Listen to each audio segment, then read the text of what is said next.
Hello, everybody, and welcome to the Permadeath Oh, fuck, what episode number is this? Kinross usually knows. Maybe if I sit here and channel Kinross's energy, the episode number will get to me. Permadeath podcast, episode 33.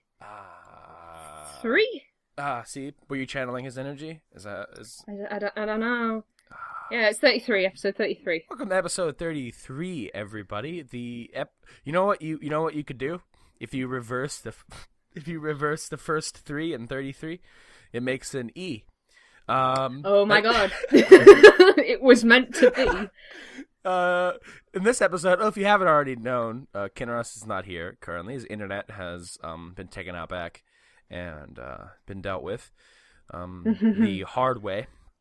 And that's one way to put it. we're going to be talking about what we saw at E3, as well as what we've also been playing. It's still a normal episode, but there's been an event that we haven't covered at all, really, on this channel. It makes a difference from the last couple of years where we've done, 10 live streams each time and wanted to die afterwards because it was so bad. I didn't take part last year, and even I wanted to die just knowing you guys wanted to die. You know, we're all on a shared soul. It wasn't as bad last year because we only did the big 3. We didn't do, the first year that we did it was bad because we did every press conference apart from the PC gaming show. Yeah. And it fucking sucked. So bad. It really wasn't good. Because there was Square Enix that year as well, and their press conferences are notoriously boring, so...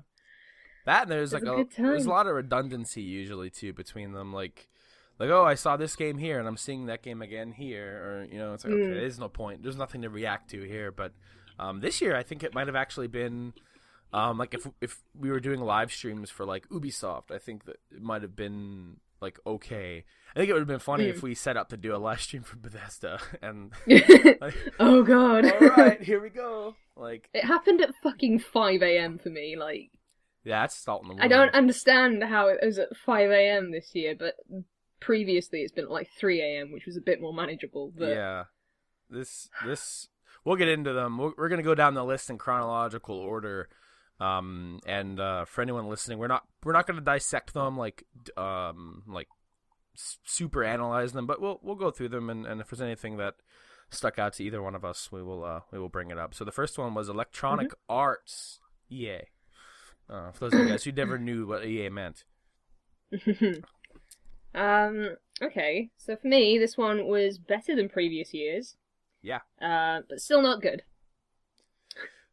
Yeah. I think it could have been better if they were allowed to show Anthem at their conference. They spent a lot of time on Star Wars, and I think A Way Out looks really great. As a football fan, I'm interested in the Madden story mode, but just showing the name for Anthem and then you'll be able to watch it tomorrow. It's that's kind of a gasser. That's kind of a bummer. Yeah, especially when they were BioWare. Yeah. I wasn't expecting the IP to even be shown this year. Because I know there was a headline not long ago that was BioWare's new IP is far off. It's been kind of delayed. And I'm oh well, I guess we're not seeing that at E3 this year. But no, we actually saw gameplay. I was kind of surprised, because I thought, they've obviously been working on Mass Effect Andromeda. Yeah. So... I didn't expect them to show up at all after... Andromeda is such a shit show, and they, as far as I know, they never, showed Andromeda at E3, any gameplay, ever. They showed it at, little events or PSX or, the PS4 Pro thing, but they've never actually showed...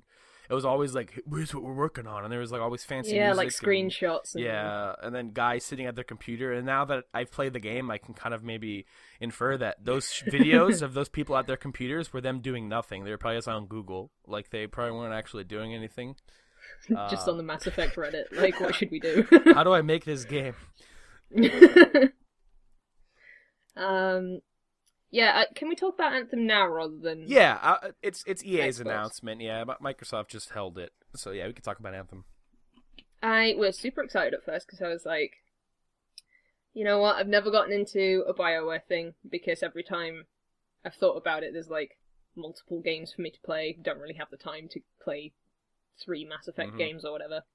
Same with Dragon Age, so it's maybe this is something I could get into, and then it looks like kind of like Destiny a bit, so I'm probably not gonna play it. It's totally not one of their traditional RPGs, which I think, as much as I love the Destiny formula, I think Anthem looks great, and I'm gonna play it because it does look cool, but it's a little disappointing that the next big thing from Casey Hudson's team, which is the main Mass Effect creators, this is like the A team. This is like the guys who, when you think of a BioWare game, these are the one. Unless you're thinking of Mass Effect 3's ending, but personally, I didn't mind it. But when you're thinking of these guys, you're thinking of like, this is BioWare. These are the guys who know what they're doing, and it's like a direct competitor to like Destiny. And it's kind of like, oh man, I kind of wanted to see them work with a new IP with what they've learned from unless like what we've seen is only kind of that like, oh, multiplayer. I mean, as far as I know, the whole thing's multiplayer. It's a big open world type shared progressive world multiplayer thing. Unless there's stuff to it that like we haven't seen yet that has that side to it that is a single player RPG. I don't know though. I feel like no, it won't. But yeah. I'm kind of like RPGs. I just want to play an RPG. I'm kind of with you on there. Because like I kind of don't. And maybe this sounds. People will be like, "Oh, I kind of don't need another Destiny. I got it. Like I got one. Like I'm good. Unless they do something like totally different.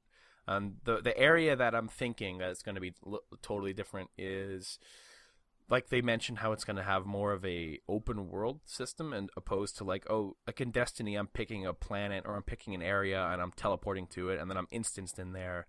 And it's more lobby based, whereas it seems like Anthem is more like you're in this hub world, you exit the hub world, and there's this giant map and there's players all around it doing things and missions and stuff like that. So that might be where it differs from Destiny, but I kind of don't need another. I got another Destiny with a Division, and it ended up not being as good. So don't know. I don't know. I think it looked really pretty. Yeah. Oh, it looked gorgeous, and the traversal's nice. Like the movement, like flying around like Iron Man. That's pretty fun. But this is probably going to be a no for me. Sorry.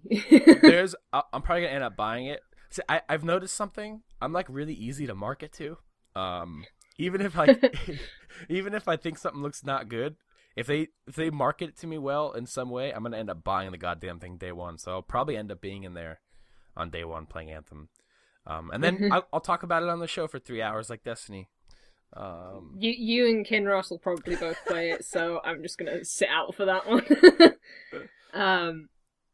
Yeah, for me, the standout in EA's whole press conference, which was the only thing I was kind of interested in, was A Way Out. It looks fantastic. I'm surprised that they've made a co-op only game. Yeah, it takes some gonads to do that. I mean, because we both saw on Twitter people worried about that. Like, oh, what do I do if I'm alone? Like, why can't I play? Well, you just can't play it. I mean, that's it. I mean, yeah, it sucks, but that's the game, and I think that's if cool. Like the experience is supposed to be you're doing this with a friend or with another person, then it makes sense. And I don't know. I'm looking forward to it. I've already asked people if they'd want to play it with me when it comes out, so guess I'll have to get Origin installed one day. Yeah.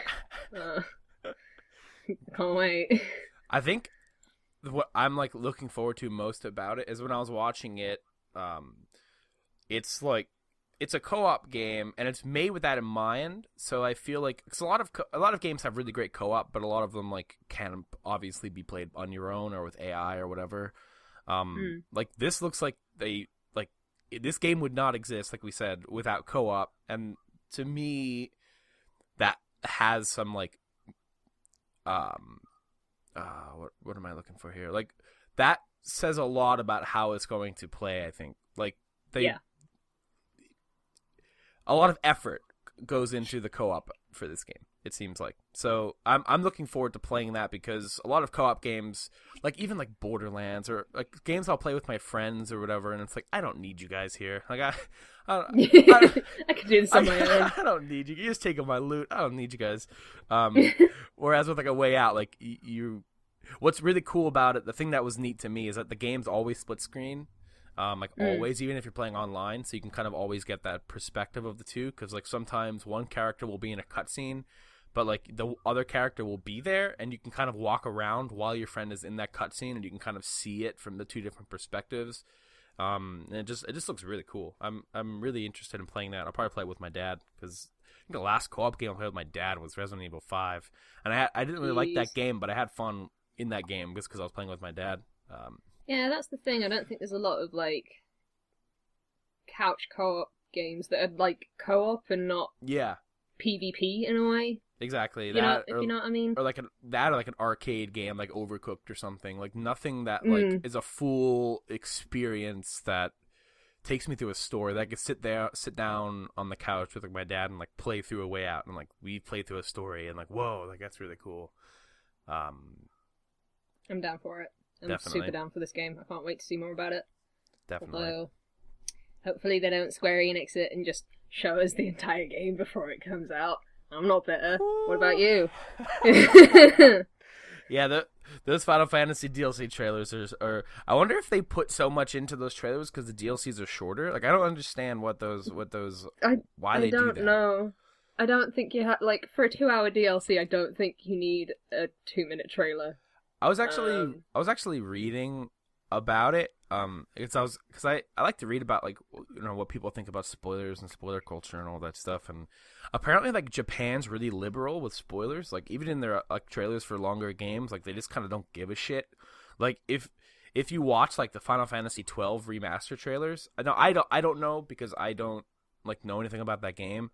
But like if I read the comments in the trailer or like anything in like on GAF or Reddit, the comments are filled with like they just like spoiled so many plot points in the game in these trailers, and it's like I just feel like they don't give a shit over there. Like, I don't know what it is. Like fuck it, we don't care. They did cool it in the looking.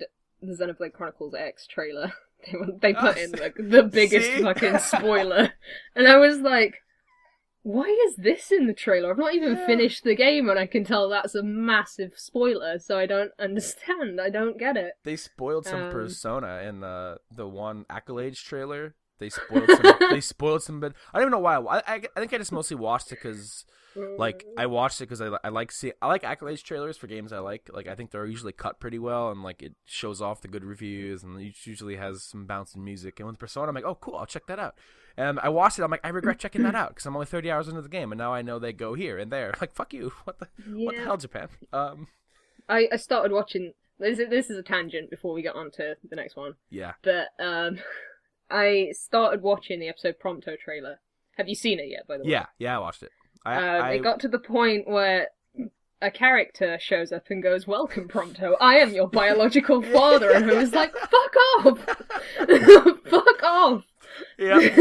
I was like, oh, well. That made me so mad, I just turned it off and was like, I'm unfollowing this Twitter account. I hate it. It's a good moment that, like we know, we obviously know he has one, but yeah, like in the DLC, it's like, what is the DLC going to contain? Like, that's exciting to think about. And then you just, I know everything that happens now. Like, yeah. Even like the exciting set pieces where like you're riding a snowmobile and stuff, like, that'd be kind of cool if I didn't know these things were going to happen. Like, the thing that pisses me off the most is everyone's like, I'm going to cry so much during episode Prompto. This trailer was amazing. And I'm like, fuck off! I'm so mad about it. Why aren't you crying now? You just saw it already. Yeah, like I was crying, but for a different reason. They just spoiled the DLC I've been waiting for 7 months. A bunch of effers. I guess that same philosophy goes into, and now I always defend it because, like, now this trailer situation is different, but this speaking on Japan and their like liberalness with spoilers. I usually defend the anime OP just because, like, I don't know what's going on in that thing. Like, I don't even pay attention to the visuals half the time. But they put a lot of spoilers in those, too. Like, if it's a manga adaptation, or even not a manga adaptation, just a normal anime, they'll, like, put, like, the main, like, they'll, like, show, this good character totally turns evil because in the OP, it shows him standing there next to the good guy. And then he turns around and, like, it does a weird camera pan and he goes, and it's like, oh, well, spoiled that one. Spoiled this. You spoiled it. That enemy's in there. You spoiled this. Like, wow, anime spoilers. God. The second OP for JoJo's Bizarre Adventure spoiled so much, and I was like, oh, that character died. What a shocker! What the fuck? Maybe I just maybe I was just born in the wrong country, because I'm a big baby when it comes. I'm a spoiler baby, big time. I cry a lot for spoilers. Considering I got mad over a fucking trailer to the point where I was like, "Fuck you, Square Enix." I don't know. Like, I feel like I could be annoying with spoilers, so like I'm the same though. I like need to be Japanese. I hate it. They showed off 20 minutes of Life is Strange Before the Storm, and I'm like, why? Yes. Why would you do that? They're story-heavy games. Like even the amount that they're showing with Detroit Become Human, it's like, all right, could you just release that fucking game before you show the whole goddamn thing at E3? Like, holy Christ. I'd say they did the same thing with No More Heroes 2 as well, because I was like super excited when that game was coming out. I just really, really wanted to play it, so I was watching all the trailers as they came out, and I realised when I'd finished the game, when it actually came out here, I've seen all the bosses in fucking trailers. Like, literally every single one has been in a trailer of a description, and it sucked. I've been kind of spoiled on Nier, and the one thing, it has loads of spoilers in it. Now, again, I figured as much, but the intro video in Yakuza 0, the thing that plays when you put the disc in, like every time you boot it up, like with its fancy little OP, there are so many Now, I didn't know the context of any of them, but after I beat the game and I watched that video again, I'm like, holy shit.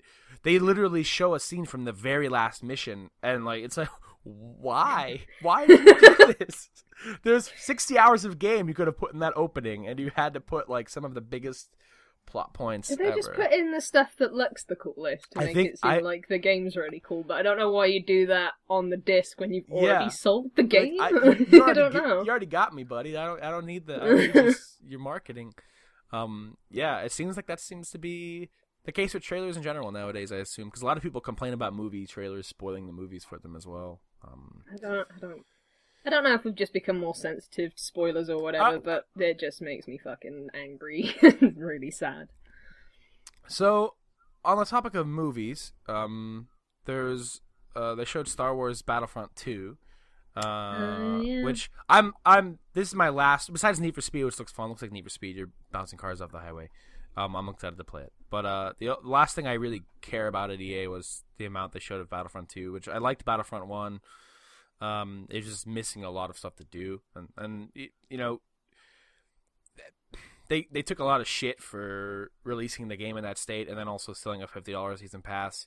So they're kind of rectifying a lot of that with Battlefront 2 by launching with a lot of stuff across all eras of Star Wars, and also all of the DLC is free, which is the way that I want FPS games to go nowadays. I'm sick and tired of map packs. I love Battlefield 1. I love playing with my friends, but every time I boot it up, I am reminded of the fact that I am like $50 behind in content, and it drives me nuts, and it makes me mad that they released Battlefield 1 before EA decided to move into the Overwatch model of DLC, because I think if Battlefield 1 came out this year, there would be no map packs, because they see how well it works for Titanfall, they see how well it works for Overwatch, they see how well it works for Rainbow Six. See, they gave a lot of people gave Splatoon a bunch of shit for releasing maps slowly over time. That was a great model.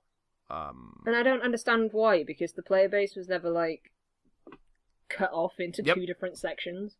Like, I don't get it. It's a really important philosophy for FPS games, and I don't actually understand why it's taken them this long, like a lot of the big publishers, this long to kind of catch on to that, because it's always been kind of a thing with PC shooters where they don't segment the community up into people who have the DLC and people who don't have the DLC, or people who have one DLC and don't have the other DLC. And it's always been a mess with like Call of Duty and Halo, where you buy these maps, and for the first month they have a special playlist just for these maps, so you can finally play them. And then those playlists go away, and then you play regular matchmaking, and then you realize nobody bought these fucking maps because you're never getting them in regular matchmaking. So it's just a waste. So knowing that Battlefront 2, all of that stuff will be free. There will be loot boxes, that is confirmed, and I'll take it. I got probably a little bit too excited when Darth Maul was being shown off. Like, I am a heathen, and I really like the prequel episodes. Hey. So, like, I grew up watching Star Wars 1, 2, and 3 rather than 4, 5, and 6. So there's a soft spot in me for episode 1 in particular, and I was really excited that Darth Maul was in it. Made me a little bit interested. I have lots of family members who love the prequels. I haven't seen the prequels, which is You haven't seen the prequels? I only just watched Star Wars 2 years ago. Before Force Awakens come out. My entire life I had never watched a Star Wars movie, and I'm like, maybe I should just get into this because I feel like I'd like it. And I do like it very much, but I haven't seen the prequels yet. But I want to watch some. I watched the original trilogy with my friends, and I want to watch the prequels by myself. Because I don't know what they think. Everyone will just be giving him shit. They'll Yeah. just be like, this is the worst. So I want to watch them by myself, and maybe they aren't the greatest, but I don't know. My cousin, who I trust, says they're like they're whatever, but like they're still fun Star Wars movies. And like I'm down. My standards aren't that high for movies in general. Like I watch a lot of shit movies, and a lot of shit movies are my favorite movies. So I don't really care. You'll probably fucking love the prequels then. They're pretty bad, but I've seen bits like and pieces, like the sand line that Anakin says to Keira Knightley's character. I've seen Keira clips. Knightley? Yeah. Do you mean Natalie Portman? Natalie Portman. Fuck. I feel like I get those two confused more regularly than I should. They don't look that similar, do they? No, I don't think they do. But yeah, so I'm excited for it because the visual Battlefront 2 looks beautiful. I assume that location that they showed off is from one of the prequels, the city they were in, and it just looks so nice. And can we talk about? Oh God, what's his name? The YouTuber that was presenting. Oh, Jesse? I don't know his full name. I don't know, but oh, wait. he just looked. Was it the Need for Speed guy? Is that what you're talking about? Yeah, I think he was Need for Speed. I just remembered him because they had like a bunch of YouTubers playing Star Wars, so I don't know. Hey, I'm here to talk about Need for Speed. I'm a YouTube creator, and let's bring on my homie here to tell you about the game. I felt awful. I felt awful for that guy. Like, I know, I feel really bad for him. In one hand, I feel really bad for him because that was dreadful and he clearly didn't want to be there. Yeah. But on the same page, I'm pretty sure he must have got paid quite a bit of money to be Probably. there. And I actually looked up his subs. He has like 10 million subscribers or whatever. So I kind of don't feel 100% bad, but he's still a human, and it was probably like his first time ever presenting something like that. And I don't know if it was a teleprompter issue or like a script issue or if it just wasn't a lot of rehearsal. But watching that live, I was like, man, there's so many people watching this, and now he's a fucking meme. I feel so bad for this guy. But it was so bad. What the hell? Like, what's the point of bringing that guy Every year there's like a on? YouTuber, and I'm like, please stop.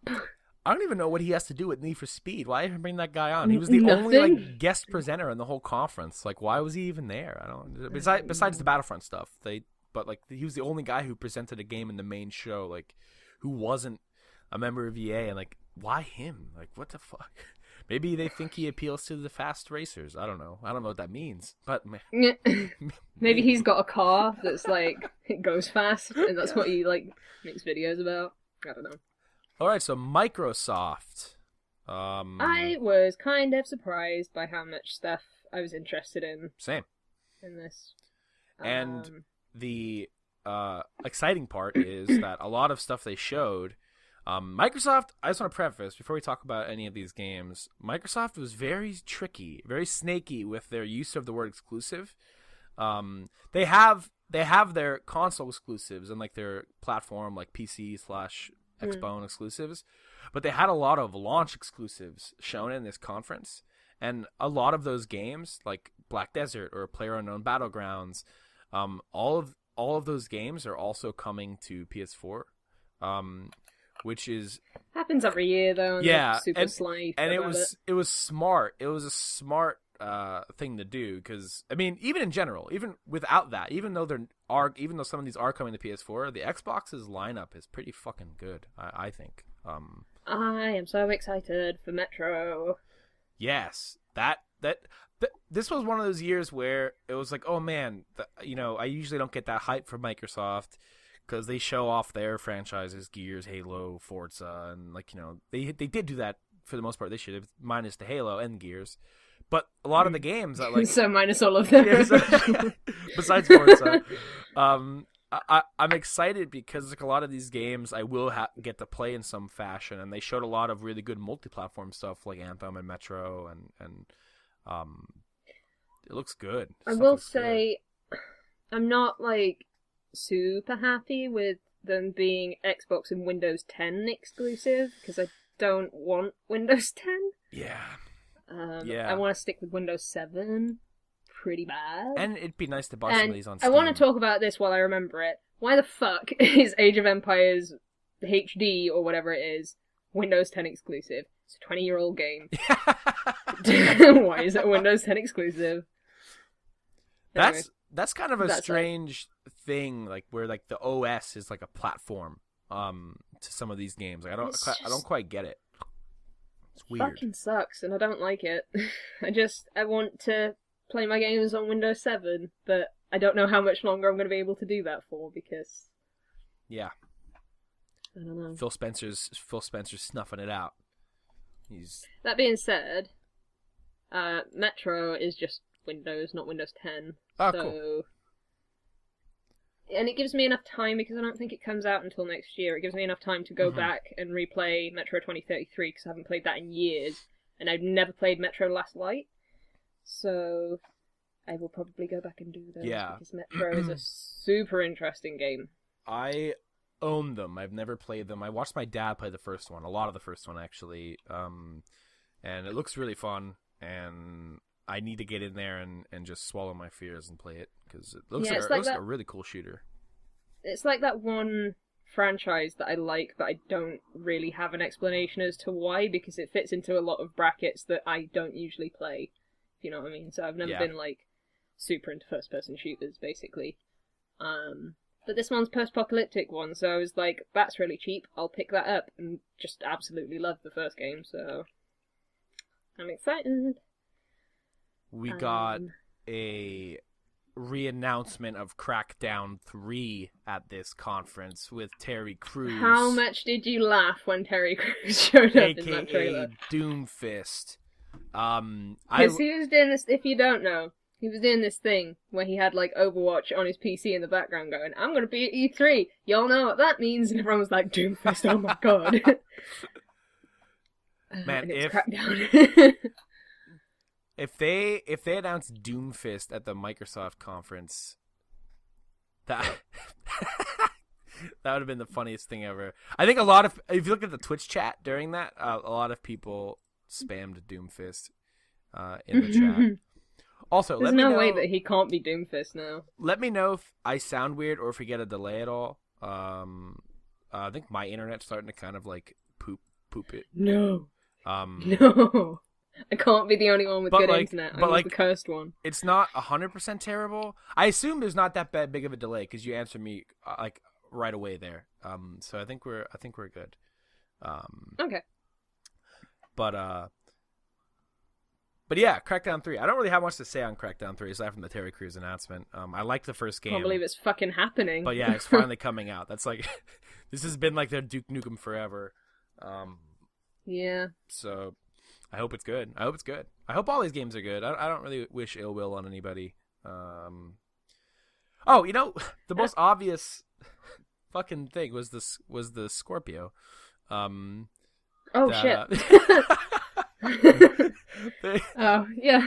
They kicked their conference off with the Xbox One X. This is going to be like the new 3DS XL thing where it's just they're just going to add different letters onto it and see what happens. That's a pretty bad name, I think. Because I was listening to him say it, and then I'm like, man, if you have a Lisp and you're trying to buy one of those two consoles, you're gonna be able to buy it. But like, just the conversation, like, I'm not gonna make fun of Lisps on the show. I'm not gonna make a Lisp, but like, they know what I'm talking about. Like trying to say an X or an S even. Yeah. Dumb name. It looks dumb too. I don't know. Does it stand for extreme? I don't quite get the X. What does the X mean? Extreme. Like that's all I can think about with it. Extreme. Like Pro. I don't think the PS4 Pro is a great name by any means, but like I know what it means. Like yeah. Like the Xbox One X. Like pretty edgy. It's just gonna be the Konami guy for me now. So yeah, this thing is their mid-gen refresh, kind of like the Pro is. It's there to push 4K and make your games look better and potentially play better with better frame rates. I'm not sure if, because these consoles, the thing with these mid-gen refresh consoles is they still kind of have the same processor. So any game that's held back like by the CPU of these current gen consoles, which is a lot of games, it's why we can't get a lot of 60 FPS games, is like the CPUs they put in these boxes are pretty weak. So it's there, and I think we're going to see similar performance, I think, to the PS4 Pro. But I think we'll be able to see, it is more powerful on the Pro, like considerably, but I don't know if it's powerful enough to dwarf it performance-wise, but I think it can do native 4K, whereas the Pro is mostly doing checkerboard, which is kind of like a fake pseudo 4K where it looks 4K, but they're doing some weird stuff in the background so that it doesn't have to actually render it. And all this stuff makes no sense to me, right, as a normal human being. But yeah, I'm not really. I know 1080p, but I don't really. Yeah, I can't really tell the difference between 4K and 1080p. So the reason I'm excited about it is because it makes the price of the Xbox One S go down. So yes, that's what I am hoping for, because there are games that I want to play on the Xbox, but not enough to spend full price on a console for it. Yeah, and I think we even had that realization on Twitter where, I believe it was you, I think, who mentioned like, oh man, I want to play some of these games, but I don't want to have to buy or spend $500, and it's like, wait, don't worry. It's still the same gen. Yeah, so I mean the way they presented the X, they made it seem like, yo, check out all these games for the X, and it's like, oh, okay, I can go buy an S and I'll play all these games. There's so much that I'm looking forward to in the future, because it means I don't have, like, if I get an Xbox One S, I don't know, if I get an Xbox of a description, it means that I don't have to upgrade to Windows 10, which I really don't want to do. Yeah, that's my PC is going down the tubes eventually. So like when it comes to like buying Sea of Thieves, like, oh, I don't have to buy an Xbox, I can buy a PC, but like I don't know if my PC will, like, I just don't want to use it anymore. So it's like, I'll spend, if the price of the One S goes down like considerably and I can get that for like $200, it's like, yeah, okay, I'm in for the handful of Xbox games I want to play. Like, and there are some really, like Sea of Thieves, for example, looks fantastic. I want to play that with you guys. I would buy myself a One S just to play like Sea of Thieves and Cuphead. I mean, Cuphead I can run on my PC. There's no reason I can't. It's a fucking cartoon. But I'm excited for State of Decay 2. That's not a new announcement, but I'm still super excited for it. Every time they show it, it continues to look good. The first game was great. So yeah, I'm gonna. It was jank as hell. It was. I'm good. It was really jank. State of Decay 1, but this one looks a bit more polished, and it is my survival game of choice. So. And this one has co-op. Whereas the first this is what I'm the most excited about. I'm not excited particularly about the prospect of one day having to renew Xbox Live. Oh yeah. Do you need it for PC play? Do you know? I don't actually know. I know they mentioned it. So I forget. I hope not. I think they mentioned during the Age of Empires presentation at the PC gaming show, where they were like, you could play Age of Empires HD online on Xbox Live or something like that. And like people in like the chat were like, what the hell does that mean? If I'm remembering correctly, because it's a 20-year-old game. They showed a new Ori, which looks fun. I never beat the original Ori, but I never played it. Absolutely beautiful game. The reason I bring it up is because I love the way they presented it at the show. They brought that Piano Man out and they played a really good track from the soundtrack and announced the game that way, which was really nice. My announcement of the show was Life is Strange Before the Storm, which is a prequel episode to Life is Strange. I will say, since you have not played Life is Strange yet, Bill, do not play this before you play Life is Strange. Naturally. Even though it is a prequel, I think it's just going to give away too much about the main game and what the story is, so just don't. Yeah, I own the first one, so I'll jump into that at some point. You should, because it's awesome.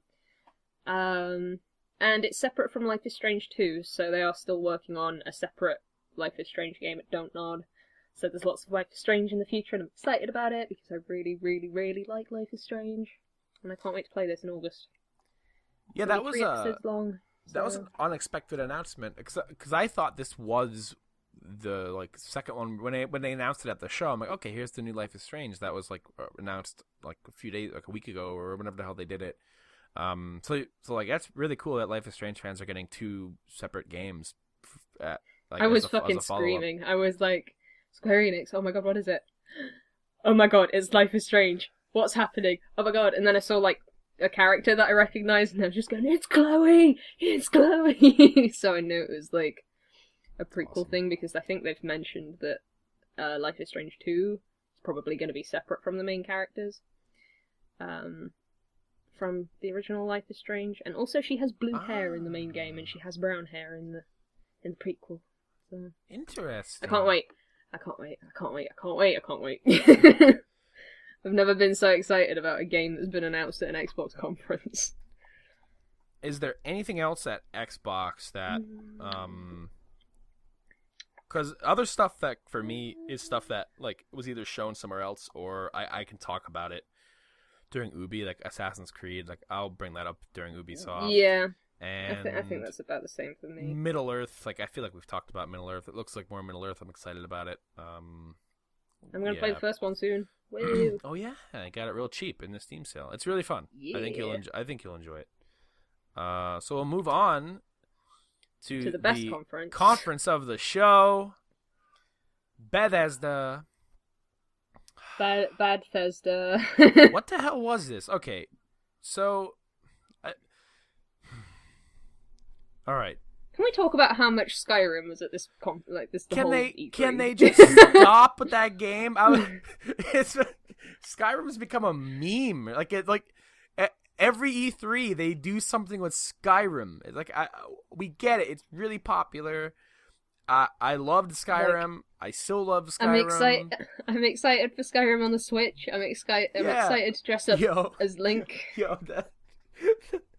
Even though it looks nothing like Link, it's just a blonde Bethesda character wearing Link's clothes. When they showed that from behind, oh my god! One of the tweets was it had a screenshot of that, and it said "Please don't turn around," because it's the ugliest Link you'll ever see. Oh my god, it looks so funny. I love Skyrim, but some of the character models are just not very pretty. Oh my god. They still haven't given a date for that, and yeah, it's interesting. They haven't spoken about it past the fact that Skyrim it's coming and it has amiibo compatibility. Yeah, Skyrim with amiibo support's the funniest thing I've ever said on this show. It just sounds so funny. It's awesome. I think it's really cool. I think it's it's awesome that Bethesda jumped on with that, and we're like, yeah, fuck it, we'll put amiibo support in this game. Why not? It's funny. It's really cool. It'd be funny if a lot of amiibos worked with it. You could dress up as Mario. That'd be so funny. Put a Tom Nook one in. You got a sweater on. No, you put the Bowser on, and it spawns a dragon. And when it's got Bowser's face. When the dragon spawns, you hear that oh from Mario 64. That'd be fucking amazing. But yeah, so this conference focused on. This was so bad. A lot of stuff that's coming out this year, or stuff that's already come out this year that came out before the conference. And actually, I kind of wish Kinross was here, because I had a conversation with him before E3 started, or maybe it was around Microsoft or Electronic Arts, and it was a conversation of oh, I like E3. Oh, I don't like E3 because all we're seeing is a bunch of stuff that's not coming out for another year or two. And in my mind, if they only ever announced things that were coming out this year, we would have very short conferences all around. It's just, a lot of stuff is a year out or whatever. And this Bethesda conference, I feel like they took on that philosophy of let's only show the things that we have that are coming out this year, because it's exactly what they did.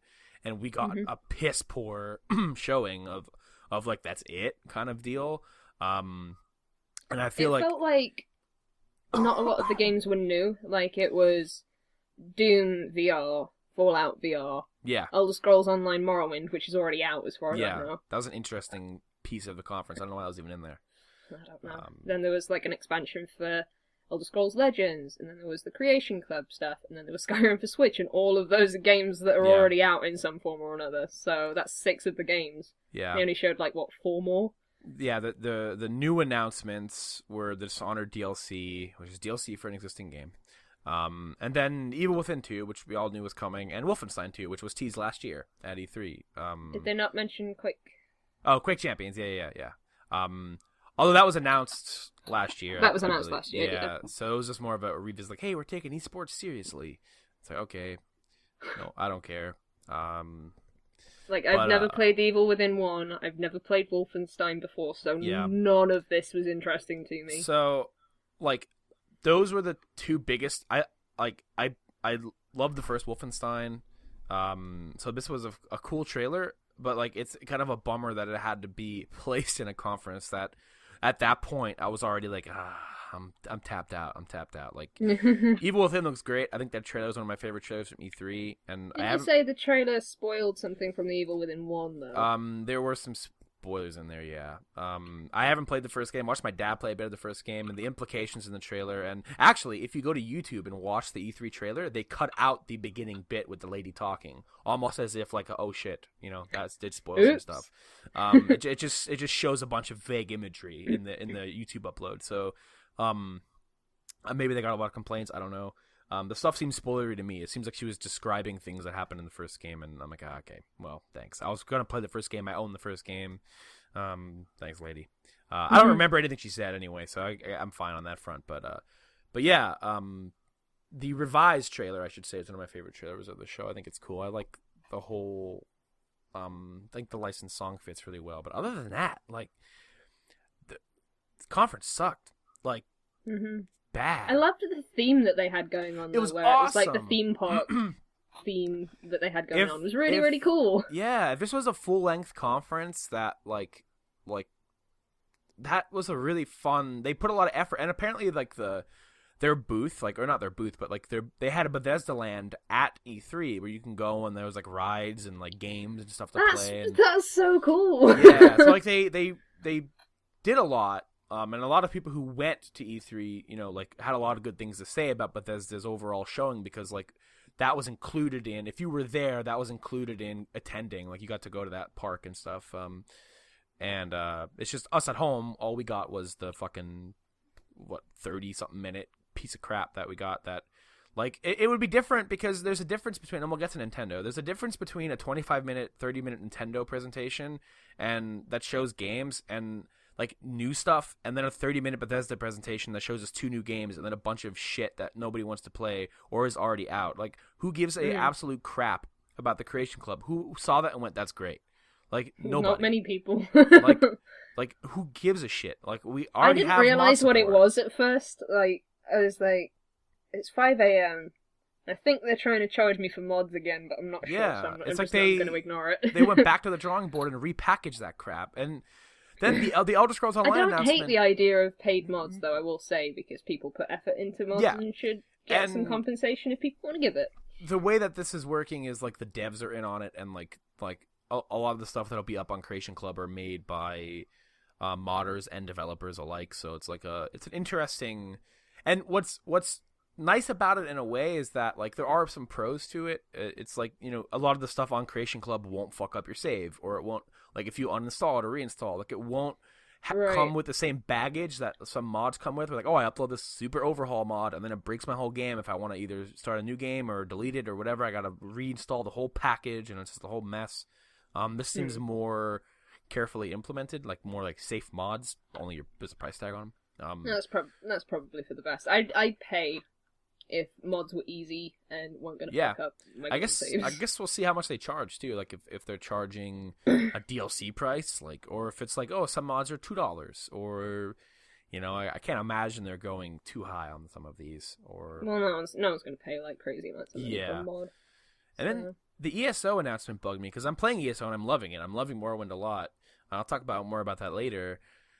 But like, when they bring up this expansion that's already out, like they're not doing themselves any favors, because a lot of people see this game and immediately hate on it no matter what. And I think when people are already angry at this conference and you announce or carve out a piece of it to talk about something that just came out a month ago, like you're making more mud for yourself in terms of how people are gonna sling at this game. Like it's like it was bumming me out. And then they stuck in 2 DLC announcements at the end of the trailer, which I didn't even see because I wasn't looking at the trailer at that point. I'm like, oh, it's Morrowind. I get it. You have lots of players, and it's great. Like I'm looking away. And then they announced 2 DLCs. Just make it the announcement of those 2 DLC packs. Announce your roadmap. I don't understand what the point of that was. No one believes you when you say you have 10 million players. No MMO has 10 million players. Like, you have 10 million sales, but 10 million people are not playing your game. Like, it's just a lie. Like, no one believes you. No one believes any MMO. Like, in Final Fantasy 14, we have 3 million players. No, you don't. You don't. Like, you just don't have it. And it's like, no one believes you. Everybody in the comments never believes that. Stop using that as marketing. No one. Why is that, like, appealing, anyway? Like, the servers are really overcrowded. Yeah. Are you telling me this game is good because 10 million people are playing it? It's like I think it all like goes back to the World of Warcraft days when they were able to legitimately tout that they had 12 million subscribers, and that was a legitimate number. Because Blizzard would release their subscriber numbers. Final Fantasy does not release their subscriber numbers. ESO does not release their actual numbers. They release the sales and like whatever they registered accounts. Like when RuneScape, we have 60 million players. Like I can see your concurrency numbers. You don't. Like you're lying. I think it's always like when people saw like, wow, that means WoW is the best. And like I feel like when people a lot of MMO devs want to say that they have millions of players on right now, and they find a way to do it. Because for some reason, I guess it works. Maybe that's something I just don't know much about how that marketing works for MMOs. But yeah, Bethesda. I think I said this a couple of years ago when we were leading up to sort of like the Fallout 4 announcement when they had their first E3 press conference. I think I said at that point, I don't want them to do this every year if they don't have anything to announce. I stand by that still. Yeah. I understand that they had things to announce, but there was nothing special that couldn't have been done at like another press conference. Yep. You could have fit Evil Within 2 at like Sony. You could have put Wolfenstein at Microsoft. You could have announced that Dishonored I'm DLC. pretty sure they even mentioned Skyrim in the Nintendo presentation. Yeah. So I don't know. It's weird, and the Doom VR thing looks pretty bad. It has like that fucking movement that I assume it's a limitation of the hardware or whatever they're doing where you teleport to move, and in Doom that doesn't work. You're being swarmed by demons. You're standing at one space and the only way to move is to look and point and click. It's like that's crazy to me. Not for me. But, it's not for me not in VR, so it's not going to be for me in VR. Yeah. So, where do we move on? In between Bethesda and Ubisoft for the Devolver show, which doesn't count. That wasn't even a press conference. Did you watch the I watched it, yeah. It was fucking weird. That was some Adult Swim, Eric Andre humor there that... Because that happened just after Bethesda, and I was exhausted at that point and really confused as to what was happening. Yeah, it was a big satire on press conferences, and I think I think its placement right after Bethesda kind of worked, because I think Bethesda having to have a press conference kind of encapsulates like, oh man, everything needs to have a press conference and they need to have a guy come out and talk about it, and he's gonna say all these buzzwords, whereas like Bethesda really didn't need to have one, and it was there mostly just for face, and Devolver's thing coming on like immediately after, just making fun of press conferences, I think kind of worked. Do you think they knew? Possibly. I feel like they are making fun of everybody, and I think maybe they did. I don't know who puts that show together. There's a good chance because it worked way too well. I think because especially a lot of people were angry at the press conference too, so it worked. A lot of people liked the. I was super confused when it was first announced that they were doing a press conference, because I was like, aren't these the people that are anti-E3 and sit outside in a trailer, not in the convention? And yes, they are, as it turns out. Yeah, there was also the PC gaming show that happened before Ubisoft. I don't want to talk too much about the PC gaming show because every single year I've watched it, I've fallen asleep. So I had a good nap. They showed Ooblets. I had never seen anything about Ooblets before this. Was the extended footage of Ooblets, was that Microsoft or was that PC Gaming Show? It was PC Gaming Show, right? They had the devs come out. Yeah. Ooblets looks so good. Yeah, I can't wait. Ludicrously good. That looks like a great game. The art style is immediate. Like when you see the character models and just the environments and the way that creatures look in Ooblets, like you look at that and immediately you want to play it. Like it's immediately attractive. Like some games need to convince me a bit with their arts. Like some of them, like Sea of Thieves looks kind of grotesque. Some of the character models, like just the way they look like Dishonored characters, where they look like fat clay people. Cartoon Dishonored characters. Yeah, and it's like, but Ooblets, you look at that immediately, and it's like I want to live in that game. Like that's so warming. I'm really hoping it's not going to be too expensive when it comes out, because I need it in my life. Yeah. I hope it's not a Windows 10 exclusive. I'm going to check that real quick. It says Xbox One Windows on the website that I'm on. But I don't know. 7. But that could mean Windows 10. It could mean anything, I guess. Windows 10 required. Oh, no. Uh... Welcome to Ooblets. They're not sure about what the Windows version requirement will be. Oh, yet. okay. Cool. So, please don't be Windows 10, because then I can't play your game and I really want to. Ooblets. What, is there anything else at this show that, stuck out at you? Wasn't anything new particularly. Wargroove looks cool. Mm-hmm. That's coming to Switch too, right? Yeah. It's like a Fire Emblem inspired game, which is super cool. I fell asleep during Sea of Thieves, and I woke up during Age of Empires. So I actually missed Wargroove. I'm just seeing it on the list. So I've seen Tunic. Tunic looks kind of cool as well. But Sweet. That's it. That is it.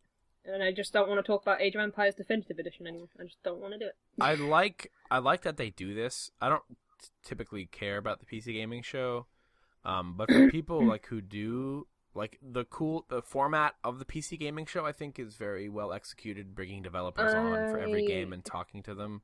But it can be a snooze fest if you're not interested in what they're talking about. Boring sometimes, where it's like PlayerUnknown's Battlegrounds, they had like a whole 5-10 minute section on animations that were coming up in the game, and I was like, oh god. I don't play that game, so I'm just... Yeah, I think like hardcore PC people, I think could get down with maybe the way this is formatted.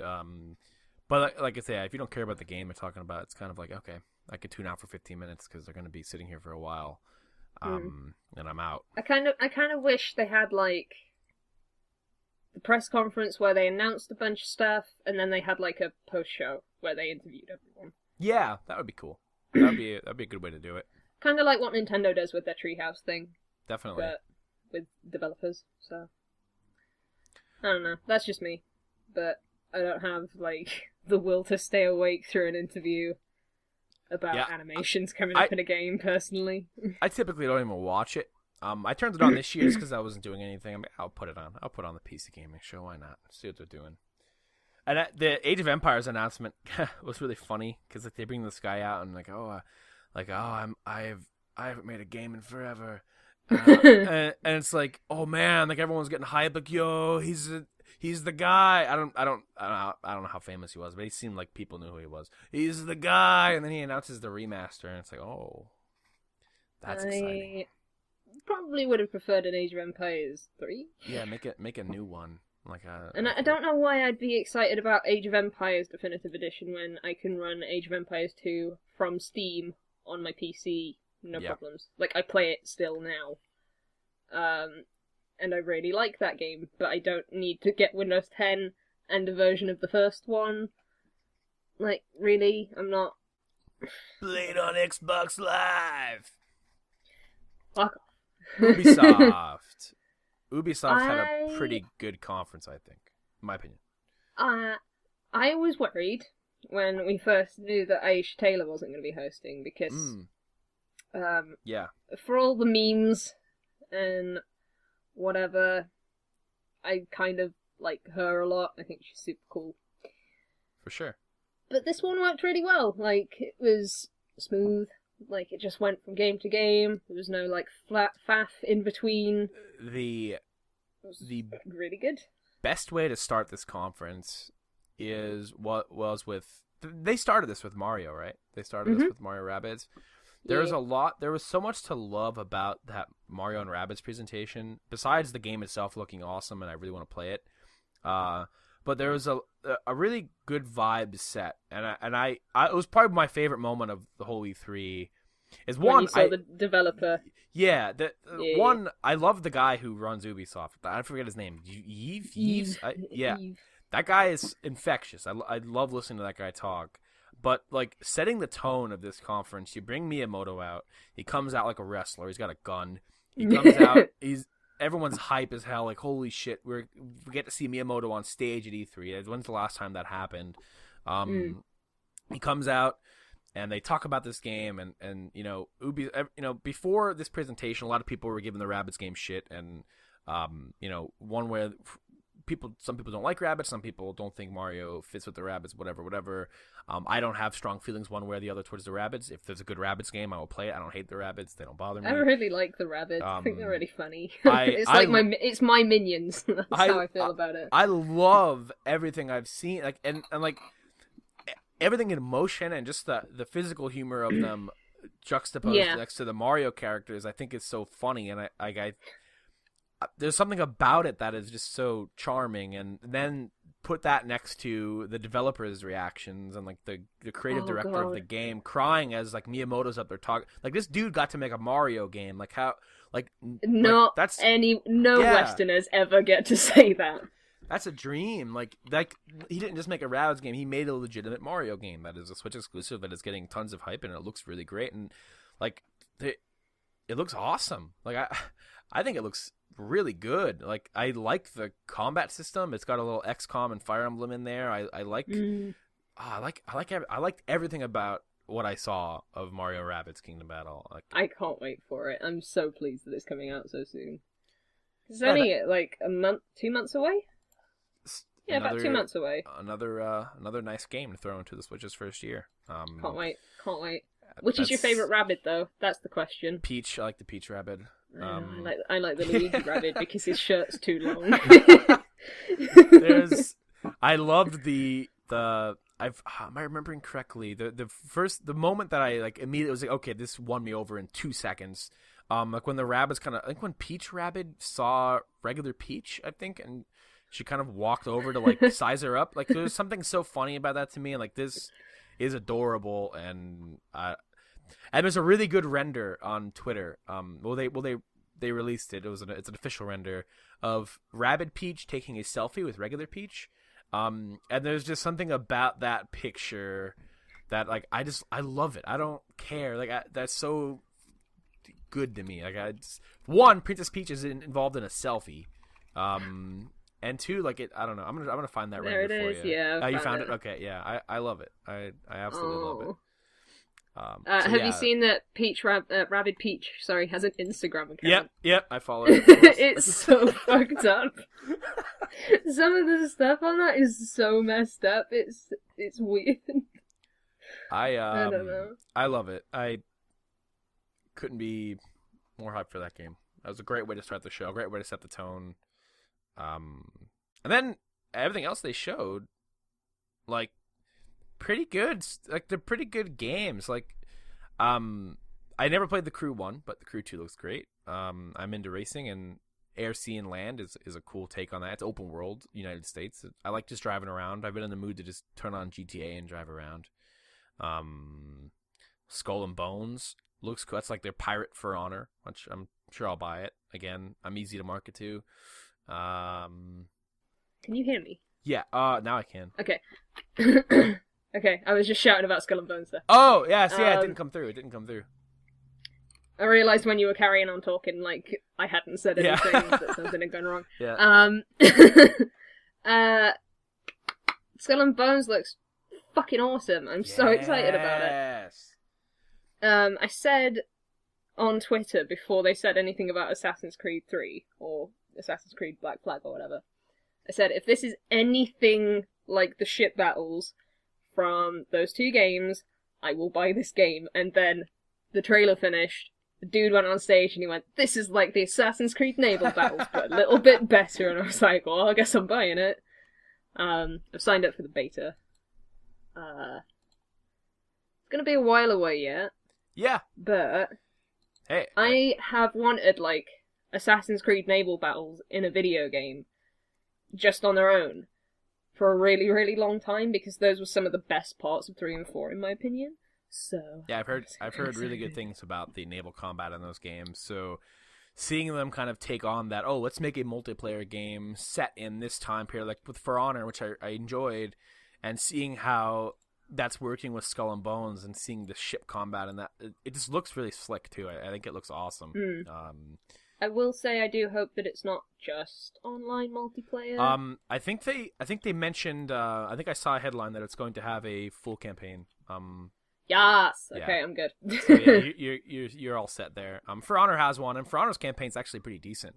So I have faith in them making a campaign for this. So, yes. See how it goes, but I fucking love the naval battles in Assassin's Creed. They're so fun. If you can find a copy of Assassin's Creed 3 for cheap to try them out, I highly recommend it. Speaking of Assassin's Creed, Origins had a pretty big showing at like Microsoft, at wherever here, just in general. All the Assassin's Creed stuff they show kind of blurred into, oh, that's Assassin's Creed Origins. I don't need to differentiate what conference it showed at, but since it's Ubisoft's game, like Anthem, I'll bring it up here. They took 2 years off from making an Assassin's Creed game. They kind of took some feedback to heart, and they got rid of the yearly release cycle. If they return to that is yet to be seen. If we'll see another Assassin's Creed at next E3, that's the question. I can't imagine we will, but if this turns out to be a really big success and they think they can keep iterating on that on a 1 year time period, I'm sure we'll see it back, or we'll see some kind of Assassin's Creed back next year. But probably. But yeah, as somebody who like only really played Unity and Syndicate, I never really got into the original like trilogy and then Black Flag. 1 is bad, 2 is good, 3 everyone says is bad, but I think is good.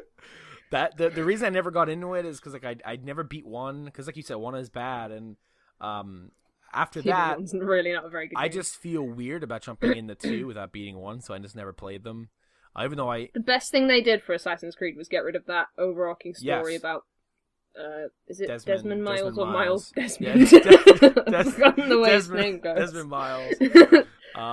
Yeah, because that was the best thing they did for the franchise. Because you had to play previous entries to know. I mean, to know what's going on in his story. I mean, technically you could play through Ezio's stuff without having to, but like that was the thing that sucked the fucking most, though. Was I went, I'll play Assassin's Creed 1. Okay, I managed to do that somehow. Play Assassin's Creed 2. Okay, that was good. I'll play Assassin's Creed 3. What the fuck happened? Like, the story doesn't make any sense because I didn't play any Brotherhood or Revelations. Yeah. Because I forgot they existed. I forgot they did that. They fucking released non-numbered, like they Kingdom Hearts it. Like, what the hell? I don't even know. Like, if you asked me to list the Kingdom Hearts games in chronological order, it's I would not do very well. But so for Origins, from somebody who's only played those 2 games, and generally what I'm reading is that Origins looks pretty favorable among a lot of people. I think it looks pretty good. The combat system is tuned up a bit differently now. It's not as Arkham-y as like Mordor and the previous Assassin's Creed games, where the combat kind of stays a little more over the shoulder, a little more closer to the action. Which I will say is nice. The combat in this looked pretty nice. But I'm a little bit wary because when I demoed Syndicate, I really didn't like the combat.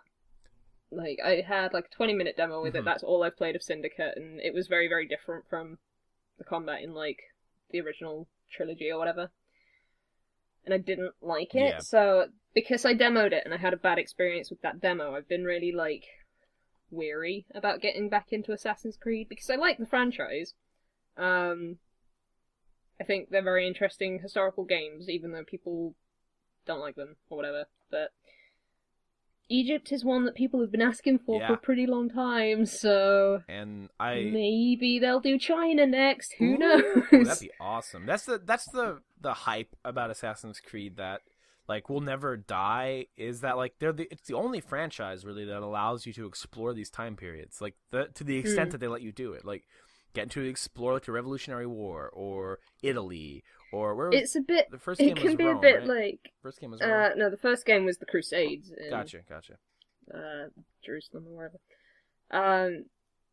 The thing that I noticed the most is like Ezio is the most Gary stewed dude ever. It's like he's been written into this fan fiction where he's best friends with Leonardo da Vinci, and there's all these like really prominent figures in Italy. I don't know. So, sometimes it's weird. Yeah. It's the same with Assassin's Creed 3, to be fair, because you're best friends with fucking George Washington in that game. So. It reminds me a bit of the show Sleepy Hollow that went down the shitter pretty fast. But it was a show about Ichabod Crane, who is not the same Ichabod Crane that like is in the original story of Sleepy Hollow, but he was like a member of the British Army who defected to the Americans, and he became friends with like George Washington and Thomas Jefferson, and somehow he died and got teleported to modern day United States, and he was prominent and present during a lot of major moments in U.S. and British history, and like. Oh, there's this guy, Ichabod Crane's there again. Like, that's what it reminds me of. Like, oh man, I'm the homies with John Adams, like that kind of stuff. But that's an inevitability. Yeah. Inevitability with Assassin's Creed, unfortunately. But it is a little bit funny when you think about it. I think it's kind of fun, like you know, like that take on history. Like, oh man, like that's funny. Like you know, this figure shows up, and this entire time they've been friends with an assassin. Maybe this actually happened. But yeah. I don't think I'll be picking up Assassin's Creed Origins straight away because I'm pretty sure it comes out on the same day as another game that I want to pick up. I just don't remember what game. Games in 2017. I know it comes out in like October, I believe. October is stacked. Yeah. That is a stacked month. Does it come out on the same day as Mario? It might come out on the same day as Mario. Oh yeah, of Mario Odyssey. Yep. Same date. Yeah, it does. Yep. Same day. That's why I'm not buying it immediately. But it will also give me the chance to maybe ask some other people's opinions on I will if it's probably good grab it or not. That day. I think it's Wolfenstein, Assassin's Creed, and Mario on one freaking day. Mhm. What the fuck? Got to get in before that Christmas period, I guess. I don't know. The next game. Well, actually, maybe not the next game. Oh, no. Can we talk about the $700 edition of Assassin's Creed Origins? Yes. Who what the F? Likes this character enough to spend $700 on a statue that's over... Is it over a meter or just under a meter tall? It's big, whatever it is. It's fucking huge. 700 Who bones. does that? Is it $700 or is it £700? They'll be budgeting for that starting now. Special edition. $799.99. It's 700, whatever that British symbol is. So it's pounds.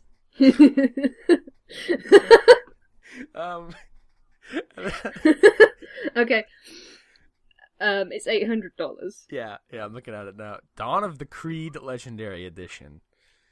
It's so fucking ridiculous. Wow. Wow. I'm sure there are some people who love Assassin's Creed that are super into this and are loving it, but I've never been like, I really like this character before I played the game, so I'm gonna pre-order this edition of it. Like, why? Crazy. I don't think there's any game series I would spend $700 on a special edition for. I could see myself doing it if it came with like a 1-to-1 scale of a character that I liked from a previous game. That's the sort of stuff. Like if it was a sequel to Final Fantasy 15 and it came with a life-size Prompto, I'd be like, yes, please. So yeah, that's insane. That's absolutely insane. next thing, I don't really know how much to say about it, but I thought it was a cool announcement, and I think it could be a cool game. Is Transference. It's that VR game they announced with Elijah Wood. Oh, with Elijah Wood. Where I think it's a horror game about VR, but you play with VR, which I think is cool and a cool way to immerse yourself kind of in that game. No. Like that, it's scary. It will be quite scary. But yeah, I thought that was a neat little game idea there. Because I've played an RE7 in VR, and that scared the shit out of me. So, like any kind of, you could probably like, even if the game is bad, any kind of horror VR experience will be scary. I think no matter what, unless it's just because it's right on your face. Yeah. There's no way to escape the horror. Like, I can't imagine anything worse. I already can't do horror games, but having it actually on my head, so I can't look away or like do whatever. GG. Nope. That's a no for me. This was the first time I've seen any of Far Cry 5. Yes, that's the next thing I was going to bring up as well. What do you think? What do you think? See, okay, so we've talked about Far Cry 3 before in previous episodes, and how I loved the first half of that game, and then the main villain goes away, and it's immediately not as good anymore, so I'm like, a little bit wary. I never played 4, so I don't know what 4 turned out like. I hope they realised the mistake they made with Far Cry 3. I've heard decent things about 4. I own it. I haven't played. I own 4 and Primal. I bought them both on sale, and I watched my dad play Primal, and Primal looks pretty fun. I forgot the Primal was a thing. And I watched my dad play 4 too. Actually, I watched my dad play most of the games I think that I don't play. I like the Far Cry formula, but yeah, the second half of 3 sucked. That second island sucked. That didn't need to be there. Like, game's too long at that point. Stop. Like, no more. Like, end your. I thought I was done, and then it just kept going. Yeah, like what the fuck? Like, and the ending was stupid. Like, just stop. Just like cut the game off. The ending was so fucked up. If you picked the kill your girlfriend. Like, what the hell? It's so stupid. But yeah, so. What do you think? I'm interested in seeing what people have to say about 5 when it comes out, and I don't know if it'll be one of those things that when 5 comes out, I'll pick up 4 and see if I like that one. Because I'm a cheapskate. Yeah. Well, I mean, nothing wrong with that. Because you have to be when there's like 700 games coming out every year, and you want to play them all. So. There is one interesting bit to the hubbub around Far Cry 5, and actually Wolfenstein as well. And it's been interesting to see. It's been interesting to watch it unfold. I'll start with Wolfenstein, and that is like the people angry that we're killing Nazis. Like, how dare you depict Nazis this way? There's no other way to depict them. Like, there's no. What the fuck? They're the bad guys. They've always been the bad guys. If you identify as a neo-Nazi or any kind of Nazi in modern day America, you're, guess what? A bad guy. You are a villain. Like, there is. You're gonna be shot in a video game one day. there is no making it look good. Like, they're fucking Nazis. And then, parallel to the Far Cry 5, there was a petition to cancel the game because it portrays certain Americans and their values in a negative light. Whereas if you are offended by the way they're depicting some of these crazy gun-toting cultists, then maybe you're the bad guy too. Like, I don't. They're bad guys, and what I don't understand about that perspective is these are bad Americans doing bad things to good people, and you are good Americans taking down the bad Americans. There is no like, oh, look how bad America is. It's not like you have some like Asian dude coming in and saving the day here, because I know they'd get mad at that. Like, no, it's Americans fighting Americans, and these are bad scumbags, and there are people who exist like this in current day America. So it blows my mind to watch the people petition to cancel this game because it offends them in some way. Like, oh my god, cool it. If you're that offended by it, you're the bad guy. That's it. Like, that's like, how dare they show Darth Vader this way?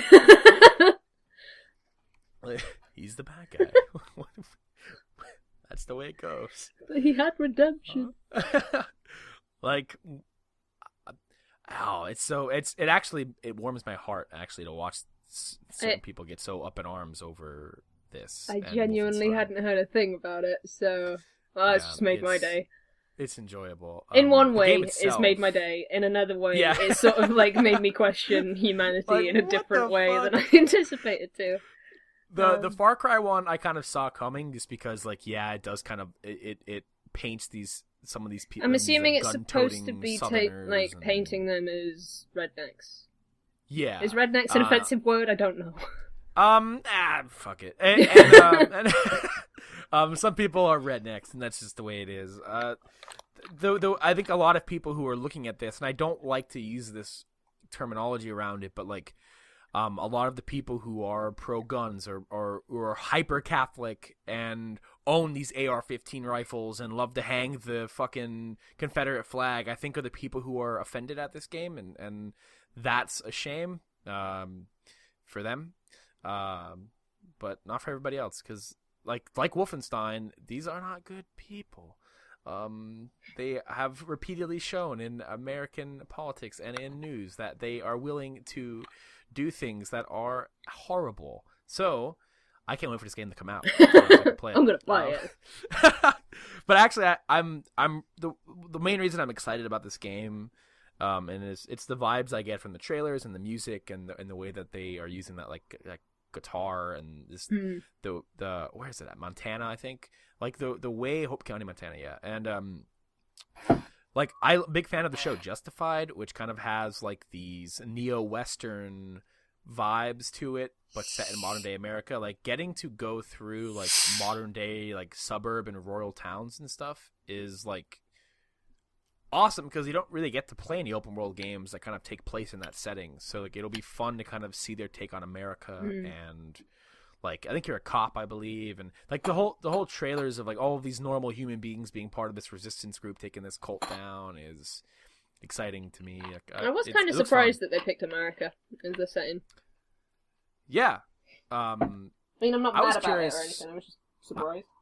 I was curious what they do with it, because like the Far Cry formula is like killing animals and skinning them and driving helicopters, and but making this entire area kind of be occupied by this cult radical group makes sense that there would be bases that you would take down, or like makes sense that this whole place is in kind of disarray. Yeah. So they set themselves up pretty well with it, but yeah, I'm excited. I like the Far Cry games. I just just don't make them too long. Yeah, exactly. So the last thing at this conference that I was like the big closer. Yeah. I don't have any emotions towards it one way or the other because I never played the first game. But the trailer was cool. That's Beyond Good and Evil 2. I was just so happy for everyone who has been asking for this game for the last 10 years. And then the developers who came on stage and were kind of in tears too, but they finally got to announce it. Was really nice. The trailer was cool looking. I don't know what's going on in it. They're doing crazy shit with spaceships. But looks awesome. It looks fun, and I'm curious who the game's gonna play, because as far as I know, this one is more multiplayer centric than the first game is. They mentioned kind of a massive shared world kind of thing after it, I believe. Let me fact check myself. Beyond Good and Evil 2 multiplayer. What Beyond Good and Evil 2 is. I don't care. Kotaku, I don't care. Just let me read your goddamn article. You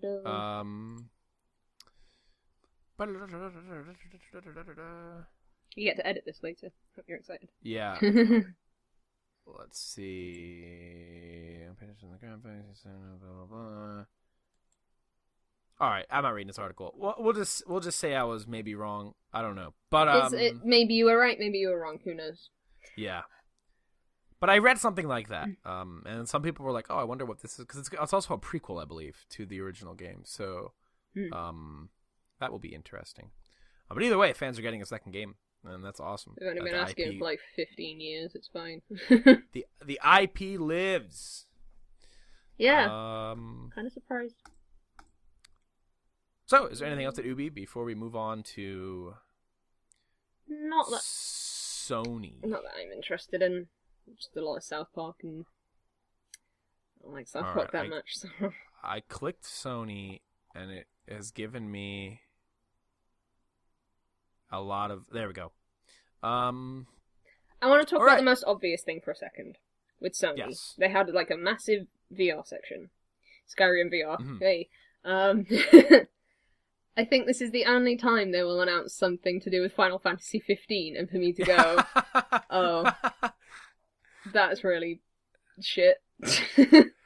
Yeah, I don't understand. They have Prompto. They have a character that is a gun user and also a photographer.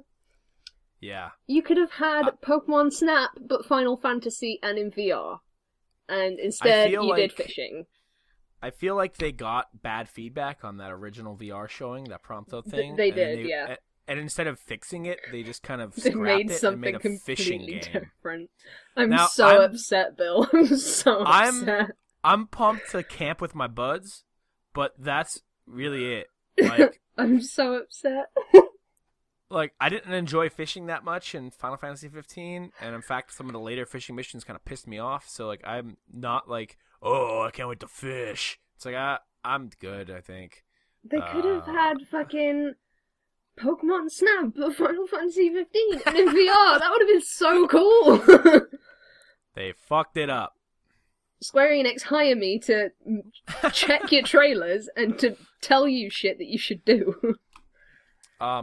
Sony as a whole, okay, watching Sony's conference initially, like, there's a moment where I'm watching the conference and I'm excited and I'm like, oh man, this was around the time of the Monster Hunter announcement. I'm like, oh man, this is pretty awesome. You know, they're bringing stuff that I really like and I want to play, like the Horizon DLC and Uncharted. Like, this is all stuff that I know I'll be able to buy because I own the console, and like I'm excited because these are all IPs that I like. But then when there was a moment where the conference ended, and I was like, oh man, like that was it, like no. I mean, maybe I only felt that way because there was no Bloodborne.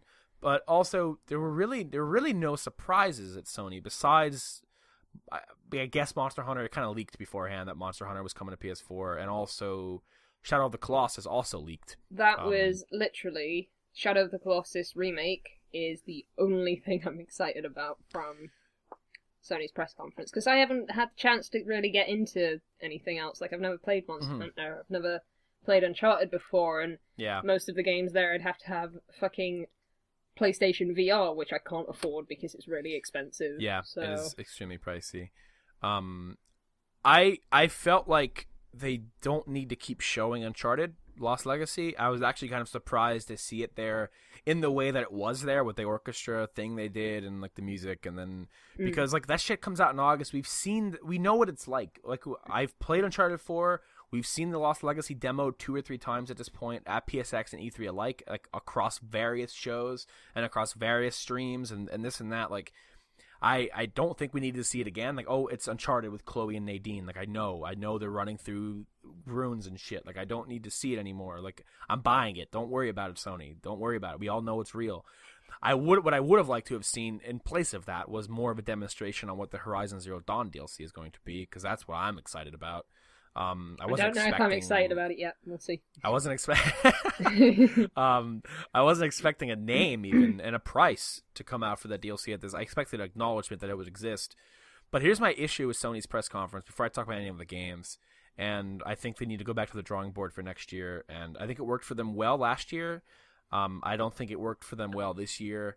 And it made it feel kind of anemic. The way that they did it again is they need fucking people on stage talking. They need it. Like their whole thing was, oh man, could you breathe yet? Like Sean Layden come out, like he just showed us 1,000 games. Like, Sean Layden, we just saw these games last year, bro. And you need developers on stage talking about their games. Like I can't. I don't like it. I don't like the pacing of it anymore. Like, you bring out Monster Hunter and you show me it, or you bring out Days Gone and you show me that. And it's like, I want to hear from the devs what they're working on. Like, you don't show me a trailer that just like feels so cold because it just goes from trailer to trailer to trailer, and I get no time to sit there and go like, oh, let's hear about this game. Like, it's weird to not have a Sony exec come out and announce a feature for the console. It's weird to not have this was the first year. This is the first year since I've started watching E3 live that I've not had the chance to make my "Who's in the House?" Andrew House joke because he wasn't there. And I do that every year. Every time he comes out on stage, I'm like, "Who's in the house?" Andrew. It's a lame joke. It's not funny, but I didn't get to make it this year. And it's tradition, and it's weird. And it's weird that they don't have, like, last year they even had more people come out and talk. We had Kojima last year as well, which everyone was like surprised that Death Stranding wasn't there, and I'm like, they literally said it's not going to be there. I don't want that goddamn game anywhere near any of my damn press conferences unless he has something to show that's not just a weird trailer of an actor digitally Holding CGI'd with black oil all over his body. Like, just wait, Kojima. I'm excited for that game and all, but like, I don't need it to take up 8 minutes of my press conference when there's other stuff they can show. And I think that's what bummed me out so much about at the end of the day watching this conference is I like everything they showed. I'm gonna buy most of the stuff they showed. I'm excited for Call of Duty. I'm excited for Uncharted. Days Gone, I'm maybe on the fence. It looks cool, but there's nothing in Days Gone that I look at and go, whoa. I never played Shadow of the Colossus, so this is a great opportunity for me for that. That's what I'm excited about. Monster Hunter I'm excited about because I like Monster Hunter and I liked it. I played it 4, but I can't stand playing that game on a handheld. I don't think it works. The monsters are too big. I need it on a TV or the Switch. And there was a lot of controversy about the Switch game. Ooh. Yeah, it's not getting localized. That's a big slap in the face. It's inexcusable, honestly. But so I'm excited for that. It looks great. It's for someone who's been looking forward to them possibly bringing that to dual analog on a TV again. It's exciting, and it's a big deal because Monster Hunter is big in Japan and they're more of a portable nation. And knowing that the servers are going to be worldwide, which means we'll be playing with Japanese players and all of that, it's pretty cool. I'm glad they carved out a section for VR. As much as I don't have one, and I probably won't buy one for a long time. Yeah, but what about Monster of the Deep? for people that I know who bought one, who are feeling like, oh shit, why did I buy this? I'm glad that they're giving it support in some way. I think the Inpatient I'm interested in because that is a prequel to Until Dawn. So like Oh right, okay. Yeah, it takes place 60 years before Until Dawn. So and Moss looks great. There are VR games I'm interested in, but I'm not buying one for a long time. It's too pricey. There's games I could buy. I could buy 8 games. It's too pricey, and also I don't like VR that much. Yeah, there's that too. Yeah, it's like a big ticket. I played on a HTC Vive, and I played Job Simulator, which was kind of fun for a game called Job Simulator. But like when I took it off, I felt super weird. Like I didn't enjoy the time after I wasn't wearing the headset and stuff, and I don't think PSVR is that appealing to me, even with a Final Fantasy game. So yeah. I mean, VR is a sell that you need to be in on it in order to enjoy it. I like it. But like it's not something I like enough to spend $400 on unless I have lots to do on it.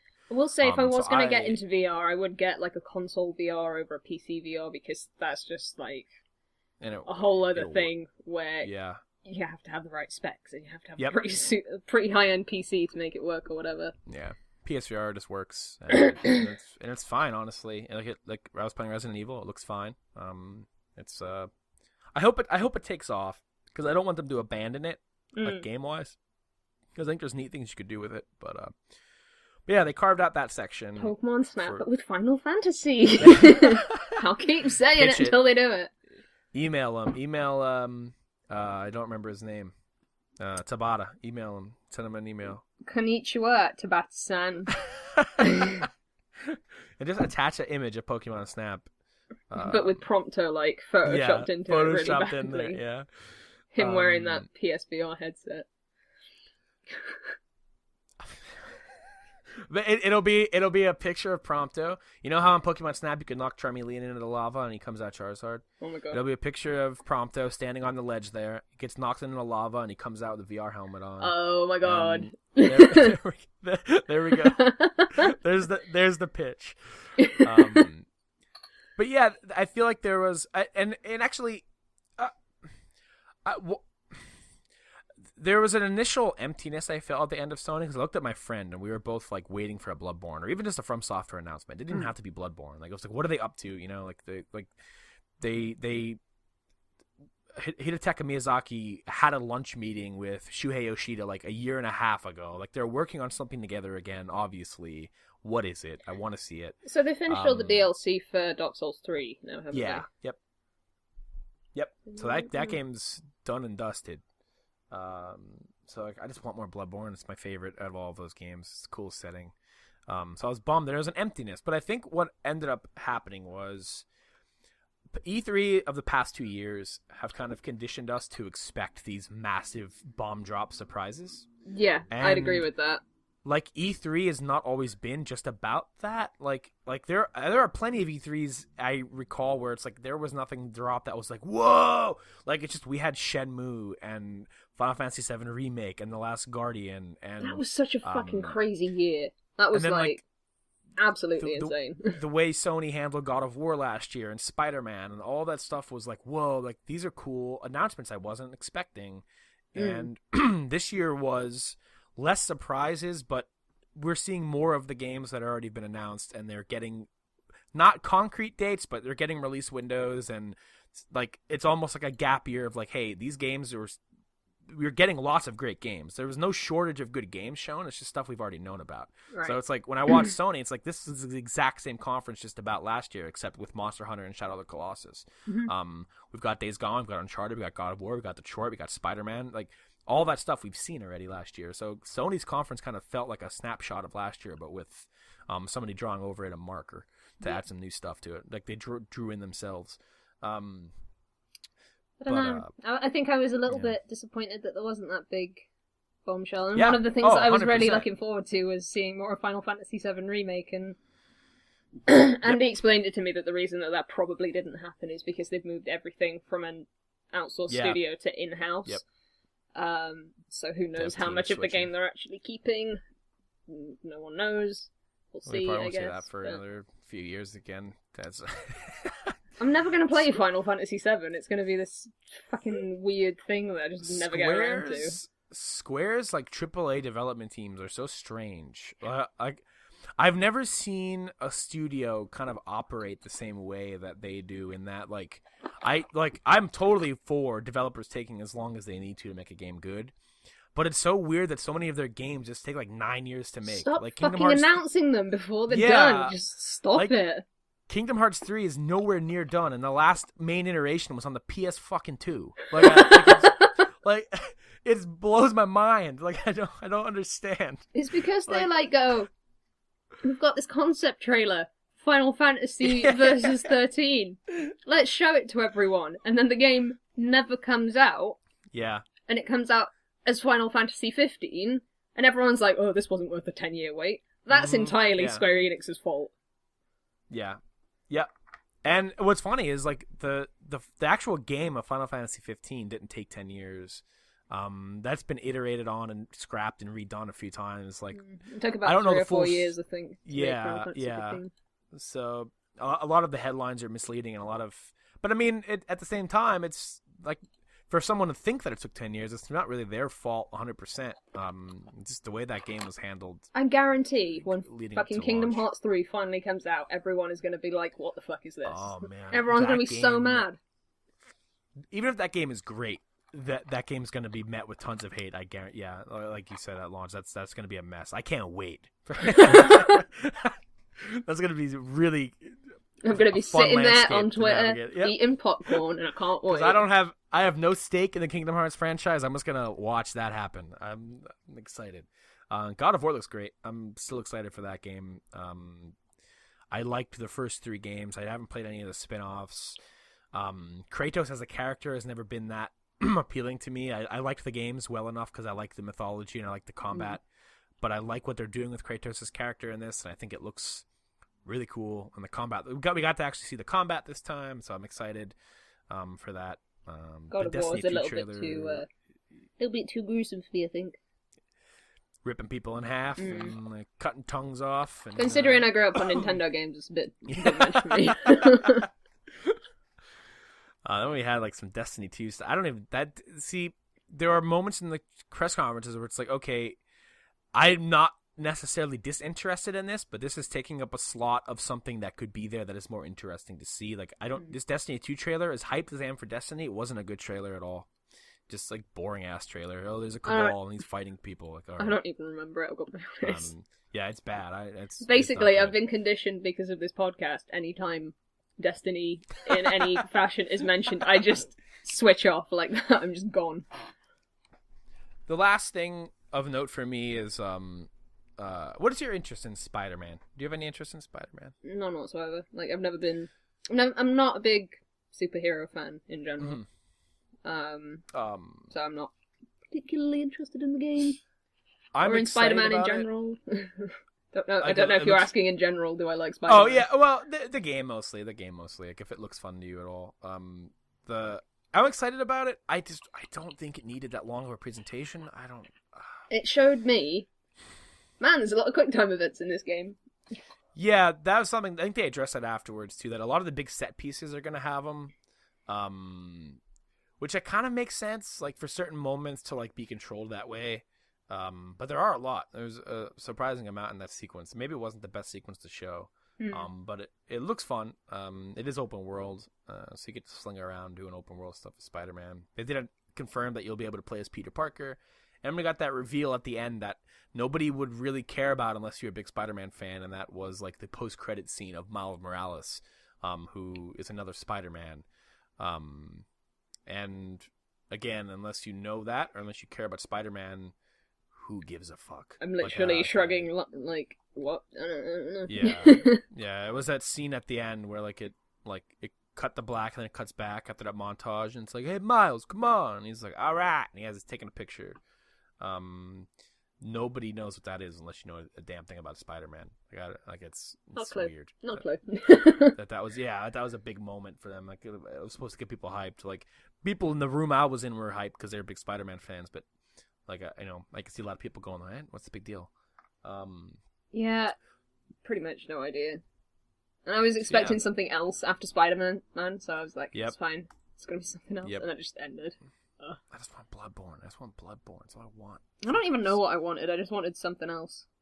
Because the only thing I got excited about was a 30-second trailer for a game that came out on the PS2. So I wanted more Japanese stuff. I mean, think Monster that's Hunter's the thing. a big Japanese get, but, like, they announced the release date for Ni no Kuni 2. Yeah. Oh, not during the presentation. Speaking of, that pre-show is bullshit. That pre-show had lots of good stuff in it, and it's the fucking pre-show. Put that stuff on your damn conference. You gave a date to, like, Gran Turismo, which people have been waiting for forever. You showed new footage of Gran Turismo, which people, that's one of your big exclusives, and you threw it on the pre-show that probably 3 people watched because they didn't realize there'd be announcements during it. I didn't even know there was a fucking pre-show. Yeah, like, what the hell? Like, stupid. Like, so stupid. I didn't even watch it because I thought, oh, they're just talking about, what do you want to see? Here's what I want to see, Steve. That's what pre-shows have been for the last fucking 5 years, and it sucks every single time. Yeah, maybe this is their way of trying to spice up the pre-show, but it's like, just put that shit in your conference because no one knows your pre-show has anything in it. They also said that Ni no Kuni 1 might be coming out on PC. So maybe that's really great. I'm actually hoping for is that it comes out on PS4. I reckon it will, I bet, if it comes on a PC. I wonder why they wouldn't say both, unless, like, PC's just bigger headline right now, probably. Like, that's awesome that PC players are getting more JRPGs in general. Yes, because I just want to... a big one. I'm in that mood where I just want to absorb all of the JRPGs that I possibly can. Like, or just RPGs in general, I guess. I'm an RPG person, so what can I say? Started playing Fallout 4 again the other day. Yeah, I saw on Discord. I'm like, oh, just playing Fallout 4. I didn't say that out loud. But... I like to think that you just... that's a surprise. But yeah, on to Nintendo. Yes, I'm so excited by so much stuff, and none of it is new. Well, you can take the lead on this one. I was gonna say, because we got two things that were really cool announcements. One announcement was kind of the way they handled it was kind of dumb. Announcement. But, are you talking about the unnamed Pokemon RPG? Yeah. It's exciting that we're getting one on for a the Pokemon Switch. game for the Switch. Don't you worry, Ultra Sun and Moon will be on the 3DS, though. Yeah, I feel like they've made that little video just to say, don't worry about that direct. I know you guys got mad, but look, we are working on one. We just wanted to say it. Like I said, we got a camera on this guy's face just to say it. I said this to Matt on Twitter the day before the Pokemon Direct, and he was like, oh man, I really hope this is on the Switch, and I was like, I think it's going to be on the 3DS, because they've always been a generation behind to make sure that people, you know, who have bought these consoles can play the newest game for one game, because they did it with Black and White 2, because the 3DS was out when Black and White 2 came out, but it was a DS game. And they've done the same with Sun and Moon. So, I expect we will see... I don't think it's going to be a new generation of Pokemon. I am going to put my money on Diamond and Pearl remakes. Ooh. Which I'm not particularly excited about because they are my least favourite. But it means we're one step closer to the Black and White remakes, and that's what I really want. So I think no matter what it is, I'll just take it if it's on the Switch. Yeah, because I get to play it on my TV. Like, how many years have people been asking for that for? Like 20? I don't give a shit if it's the remake of the word, because I'm not a big fan of Diamond and Pearl either. I started Pearl, I maybe put a few hours. I just couldn't care to beat it, and but I would take it on my TV. That's for sure. Especially if it's remade to look good on the TV. Like I'm excited. What I think it's going to be is a Diamond and Pearl remake. What I secretly hope it is a game where you can pick which region you start in, and you'll get like a Pokemon starter that's relevant to that region, and you get to go through all of the regions so far and get all of the badges and do all of the leagues and stuff and be super powerful and buff and whatever. That's the dream. That's the game I've been dreaming of since I was like, I don't know, how old was I when Ruby and Sapphire came out? Yeah. Because that was the first generation where you couldn't go back to older places, because with Generation 2 you could go back to Kanto. And I've wanted this for so long, Nintendo, please. Like, that's been the dream for me for a really long time. I don't think that's it, but it is my dream. I think it's going to be a really simple, like, remake or something. It's a step. It's a step, if it is. Yeah, like, I'll take it because, you know, Pokemon on TV, what it shows me too is like, 'cause I feel like there's maybe been some denial that like over time the Switch is the successor to both Wii U and 3DS. Like, this will be the main platform. I think the Game Freak coming out and going, hey, look, we're working on a mainline Pokemon game for the Switch says that more than anything ever could, because they've only ever been their handheld devs. So like, knowing that they're making the jump to Switch kind of says, hey, look, the Switch is it's the thing now, and it will be. We're still working on 3DS, but like, this will eventually be the thing we transition to, which is exciting to me. That's really exciting. Yeah, I was kind of expecting to be annoyed during this press conference. Well, not press conference, showcase, whatever. Because I thought they were going to announce at least 3 games for the 3DS, and I'm going to want to play them on the Switch. And the only one that they announced for the 3DS, technically, wasn't... Well, during the, like, little half-hour thing, was Fire Emblem Warriors, which is also coming out on Switch, so... I don't care. Like, I'm buying it on Switch. And I guess if you count the Metroid announcement, like, in the Treehouse. Yeah, in the Treehouse, the Metroid Samus Returns thing, which I'm probably not going to buy, so... Yeah. Put it on Switch. Everything else was on Switch, so... Yeah, which is awesome, which was great to see, which I think was intentional. I think first E3 with the Switch, yeah. Yeah, I think they really needed to sort of show that they have stuff for the Switch planned. The biggest announcement, even though it was literally just that, like, a zoom out and some text, was Metroid Prime 4. It was enough to make people flip the fuck out, that's for sure. Did you see the reaction from the Nintendo World Store? No, I didn't see that. I have to link you the video afterwards, because it's just a bunch of men screaming in a room, and then like someone in a Mario costume to the side going, yeah. That's awesome. And it doesn't have a release date yet, so it gives me enough time to finally go back and play Metroid Prime 1 to 3. because I bought them on that sale that we said you were going to buy them, and you didn't. Buy Metroid. The other thing that I was super excited about was Xenoblade Chronicles 2, which was announced in January, I believe. Yes. And yeah, whenever they did the Switch thing. This is still on track for December of this year. And it seems like it's going to get a worldwide launch too. Like, I don't understand how they've made a Xenoblade Chronicles that fast and localized it. Yeah, because it's dubbed, which was awesome to see that they've done that already. Yeah, it's got like actual British English voices as well. I'm glad they went ahead and did that again. Like, because it was localized that way the first game because that's who localized it. Like, it didn't get a Western release. Like I think we got it like half a year before you or something. Yeah. So I'm glad that they kept the spirit of it and like you know what? That's too. They super didn't with Xenoblade Chronicles X. Like everyone was American in that game. I don't know. Like, part of me is excited for Xenoblade Chronicles 2, but then the other part of me is worried because they've changed pretty much everything about Xenoblade, and I'm just a little bit concerned that I'm going to be comparing it to the original Xenoblade Chronicles a lot because I really do like that game. Because they've like changed the art style to make it more anime, and they've changed the way the combat works quite drastically, and Kinross said that he liked the look of Xenoblade Chronicles 2's combat more. Whereas I'm like, I was all about Xenoblade Chronicles 1. Xenoblade Chronicles. There's a good chance I might be in here too. Did you? I had some hard times with the first game, but I also chalked that up with possibly my mindset playing it. I want to revisit it, so I'm not giving any feelings I had in the first game. I don't think are definitive at this point.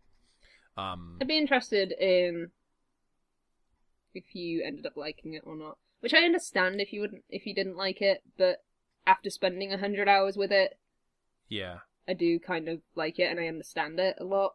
Whereas this, I'm just like, I don't know. Yeah, I mostly had the issues I had with it, mostly the same kind of issues I have with like Nier Automata,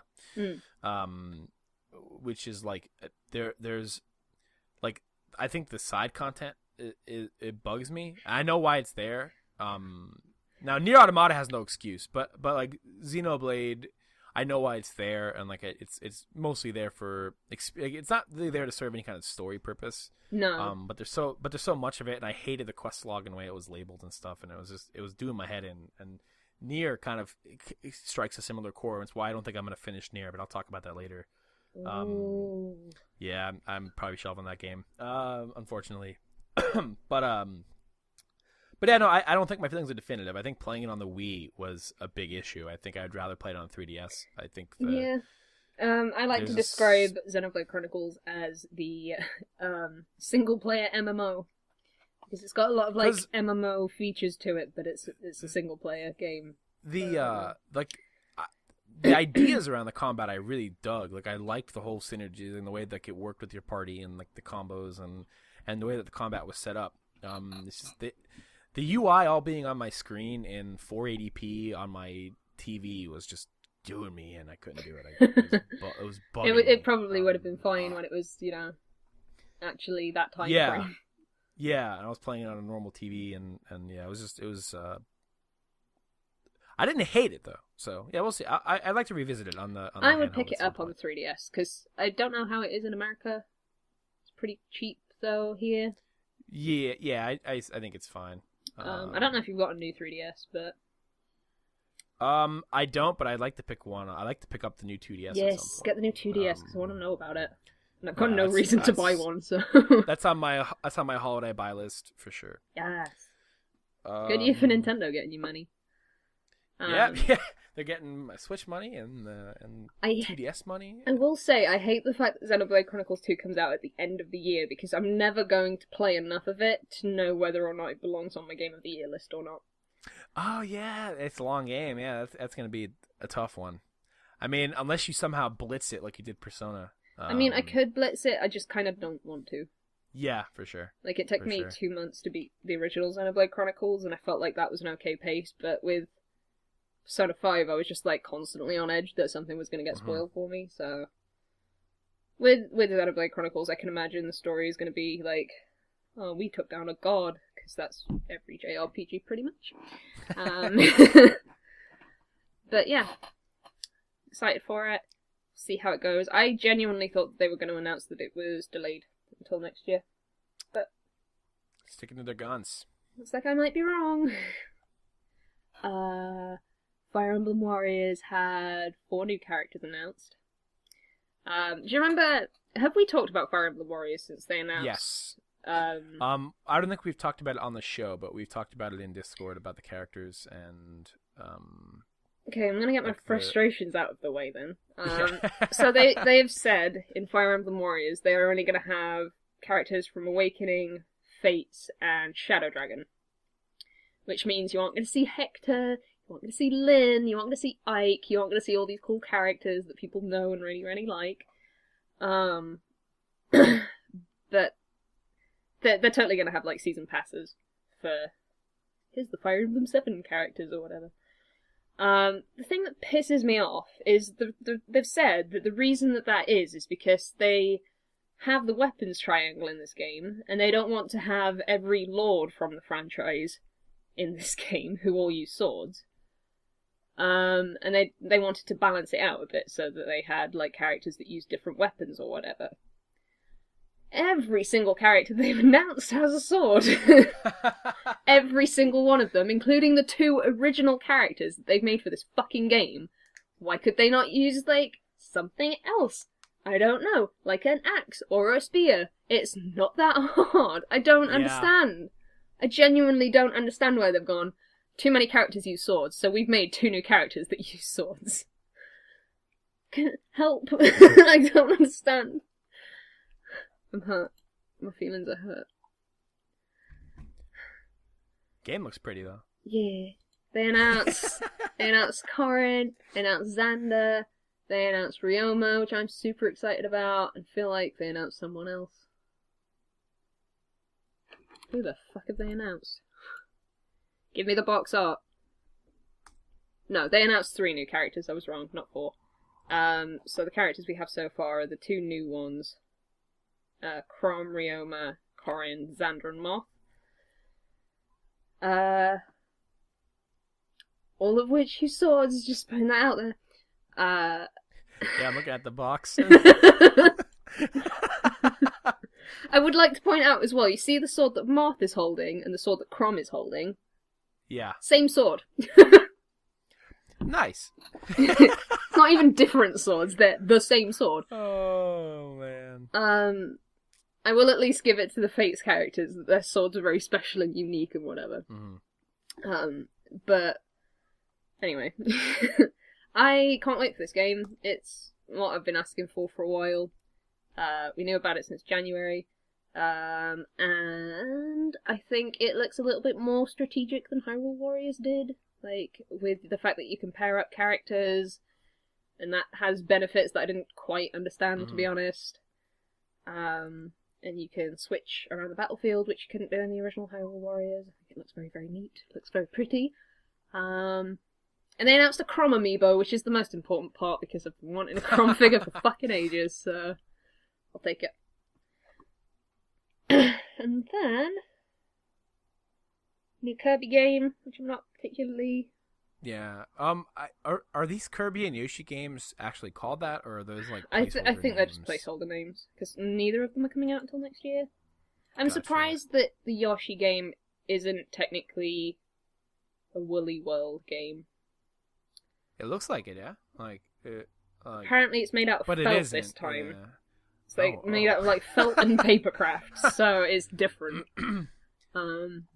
My only complaint with Kirby games is like I feel like Kirby games are super fucking easy. Like, I've genuinely never played one, so I don't know. I like them. I loved Kirby All Stars on the SNES, and like I played the game so much with my friends, and I liked Kirby 64. But like I feel like when I play Kirby game, it's like I miss like running through the level. Like I don't feel like I'm doing anything fun. Like, yeah. I don't know. It's hard for me to get too hyped on Kirby. The thing I was hyped about for the Yoshi thing is the music. I thought it was a Yoshi Story sequel, which is I'm probably the only guy on Earth who would get so hyped for that. No, I'd be there with you. Because the music really reminded me of Yoshi's Story, and I looked over at my friend like, is this Yoshi's Story? Like, are they doing this? Is this like I'd be so hyped because I love that game. That was the hardest game I ever played when I was a kid because I hated. I used to just turn it off when I lost a Yoshi because they used to get taken away to prison, and I was like, no. my mom beat that game for me at certain points. I couldn't even do it. But yeah, I'm excited. I like Yoshi, so I'm excited for. I never really got that far in Woolly World, but the idea of a multiplayer co-op Yoshi game doesn't particularly excite me too much because I played Woolly World once with Andy and I have not touched the game since because it was such a fucking dreadful experience. Like, it's like, oh, you can make your friend into an egg. That's a good idea. Yeah. That's a really good idea. Oh, you can throw them off the course. Oh, brilliant idea. Oh, it'll put you into an egg that they have to manually pop to get you out. Great idea. I don't know. Yeah. You can't play that game unless you are playing it with someone who's going to take it seriously and not someone who's just there to make your life miserable. For sure. So if it's got single player stuff to it, then sure, probably get it. Kirby, I don't know. Yeah. Hard for me to get hyped for Kirby unless it's like bomb. I like Kirby's Air Ride. Give me a new one of those. I loved that game on the GameCube. Played the shit out of it. Never played a single Kirby game.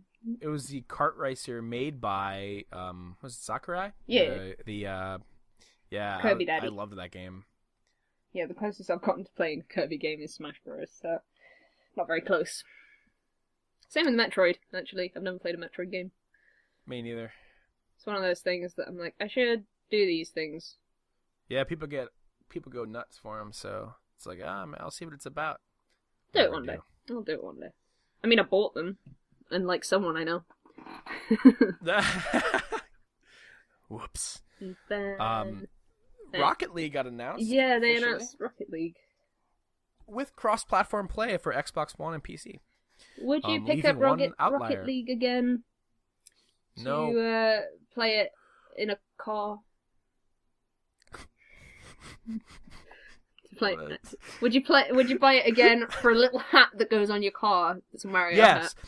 The toppers and cosmetics are the reason I would buy it. Like the Xbox One version, I was like, oh man, they have exclusive cosmetics like the Halo Warthog.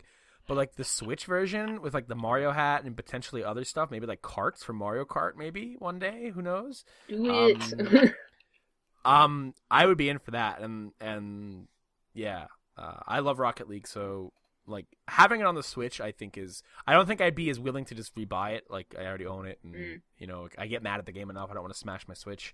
But, it's one of the best moves is getting that game, not only on the Switch, but also cross-platform with PC and Xbox One, is huge. That's big. That ensures that version is one of the definitive versions of the game, like any other platform, which is awesome. It's great. I'm probably not going to buy it. Rocket League is one of those things that just makes me... Just looking at it makes me anxious. I'm like, oh. can't do it. And then they talked about the Breath of the Wild expansion pass, which more importantly, they announced 4 new amiibos. Oh, yeah. In the process, kind of spawning the game a little bit. I don't remember what they were. That's fine. They're not like... So... They're just characters in the game that are very important. There's the one that looks like she has the stick up her ass. I forget which one it was. But like the stand, it looks like it's up her bum. No. It's funny looking. Poor person. Let's see here. I'm gonna have to look them up more. Yes, I am. I'm not looking forward to the hunt of trying to find them though. I'm assuming it's a Bosa. Yeah, it is. Jesus fucking Christ.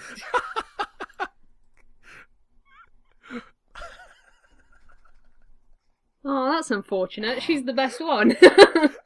It is a great looking amiibo. Otherwise, maybe in person, depending on what angle you have it on. Yeah. Yeah. Yeah. I don't know. Anyway, yeah, no, that's awesome. As someone who's doesn't have a Switch yet and is excited to get into Breath of the Wild, I'm so still excited for you to get into Breath of the Wild. Yeah, I'm still pumped. Anything they show, it still gets me pumped. I'm excited to play it. I will say with the expansion pass stuff, I'm not touching any of it until the story expansion comes out in winter, and then I will, because there's like not a ton that really interests me in this. Mm-hmm. It's like, oh, there's a new trial. Okay.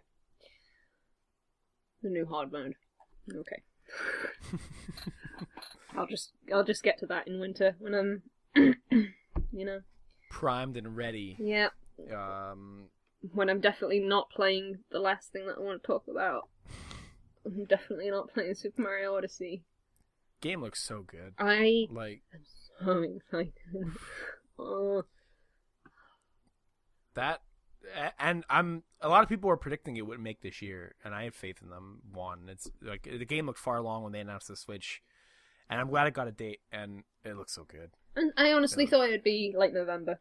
The fact that it's late October pleases me immensely.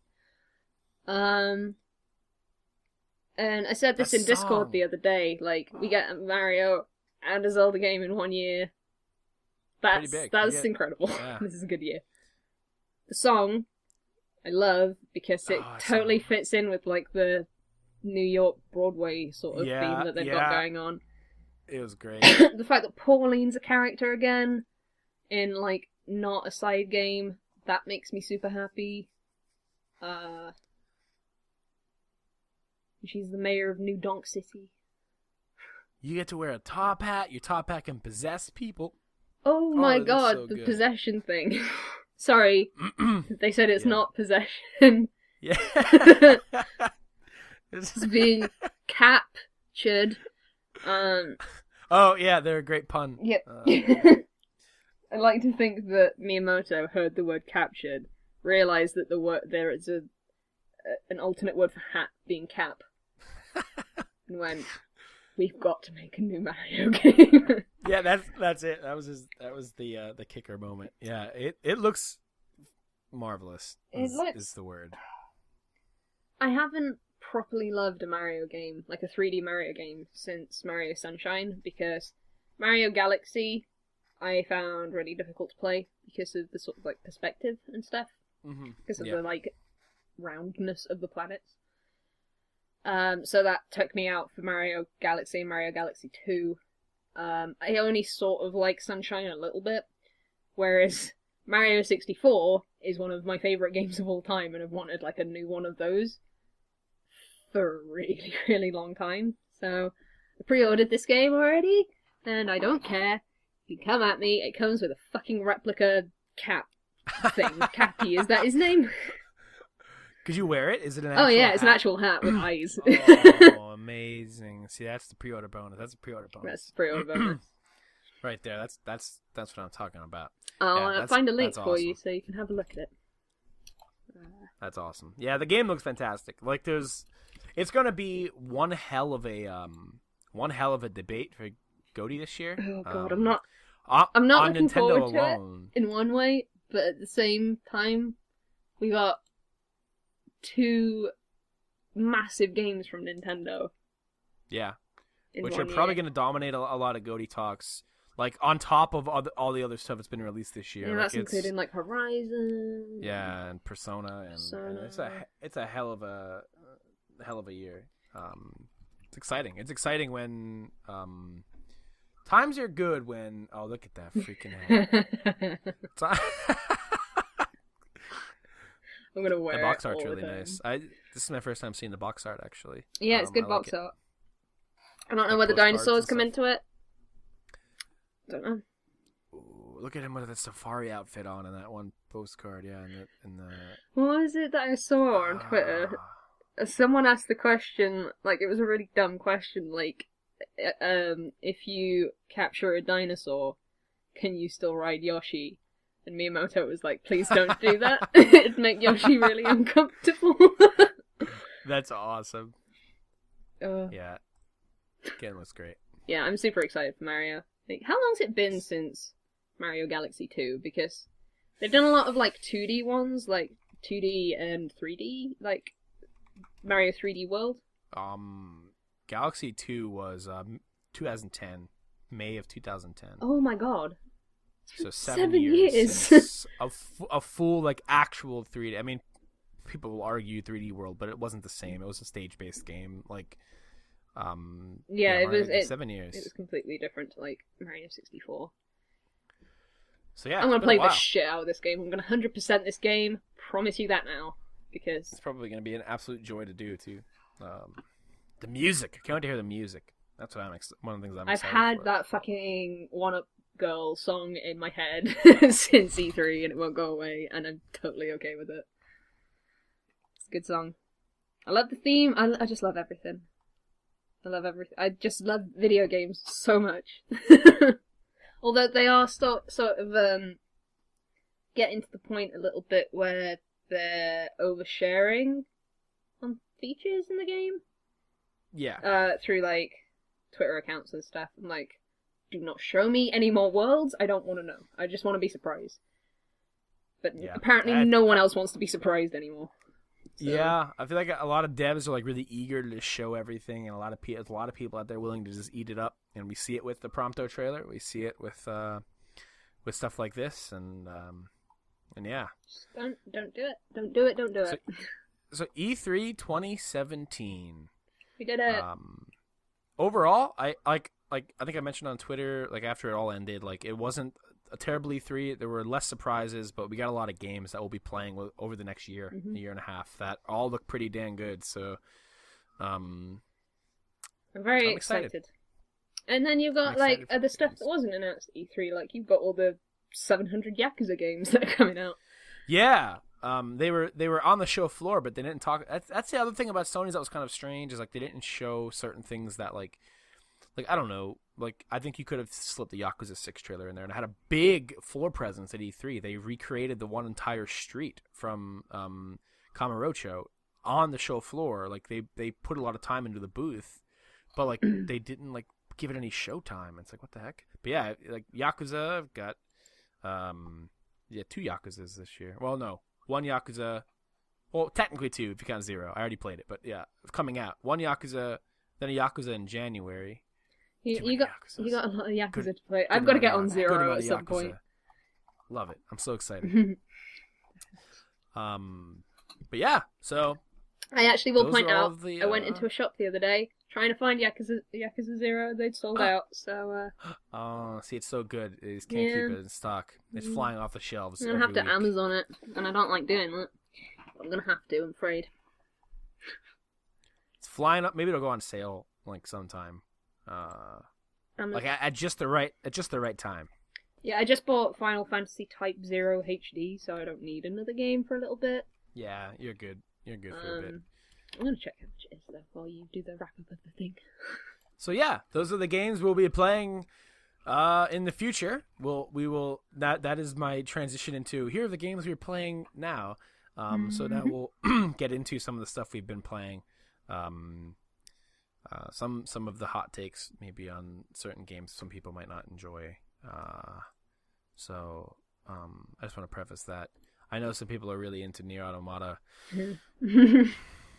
Bums me out. I played a little bit of it and I wasn't mad on the gameplay particularly. There's things about it.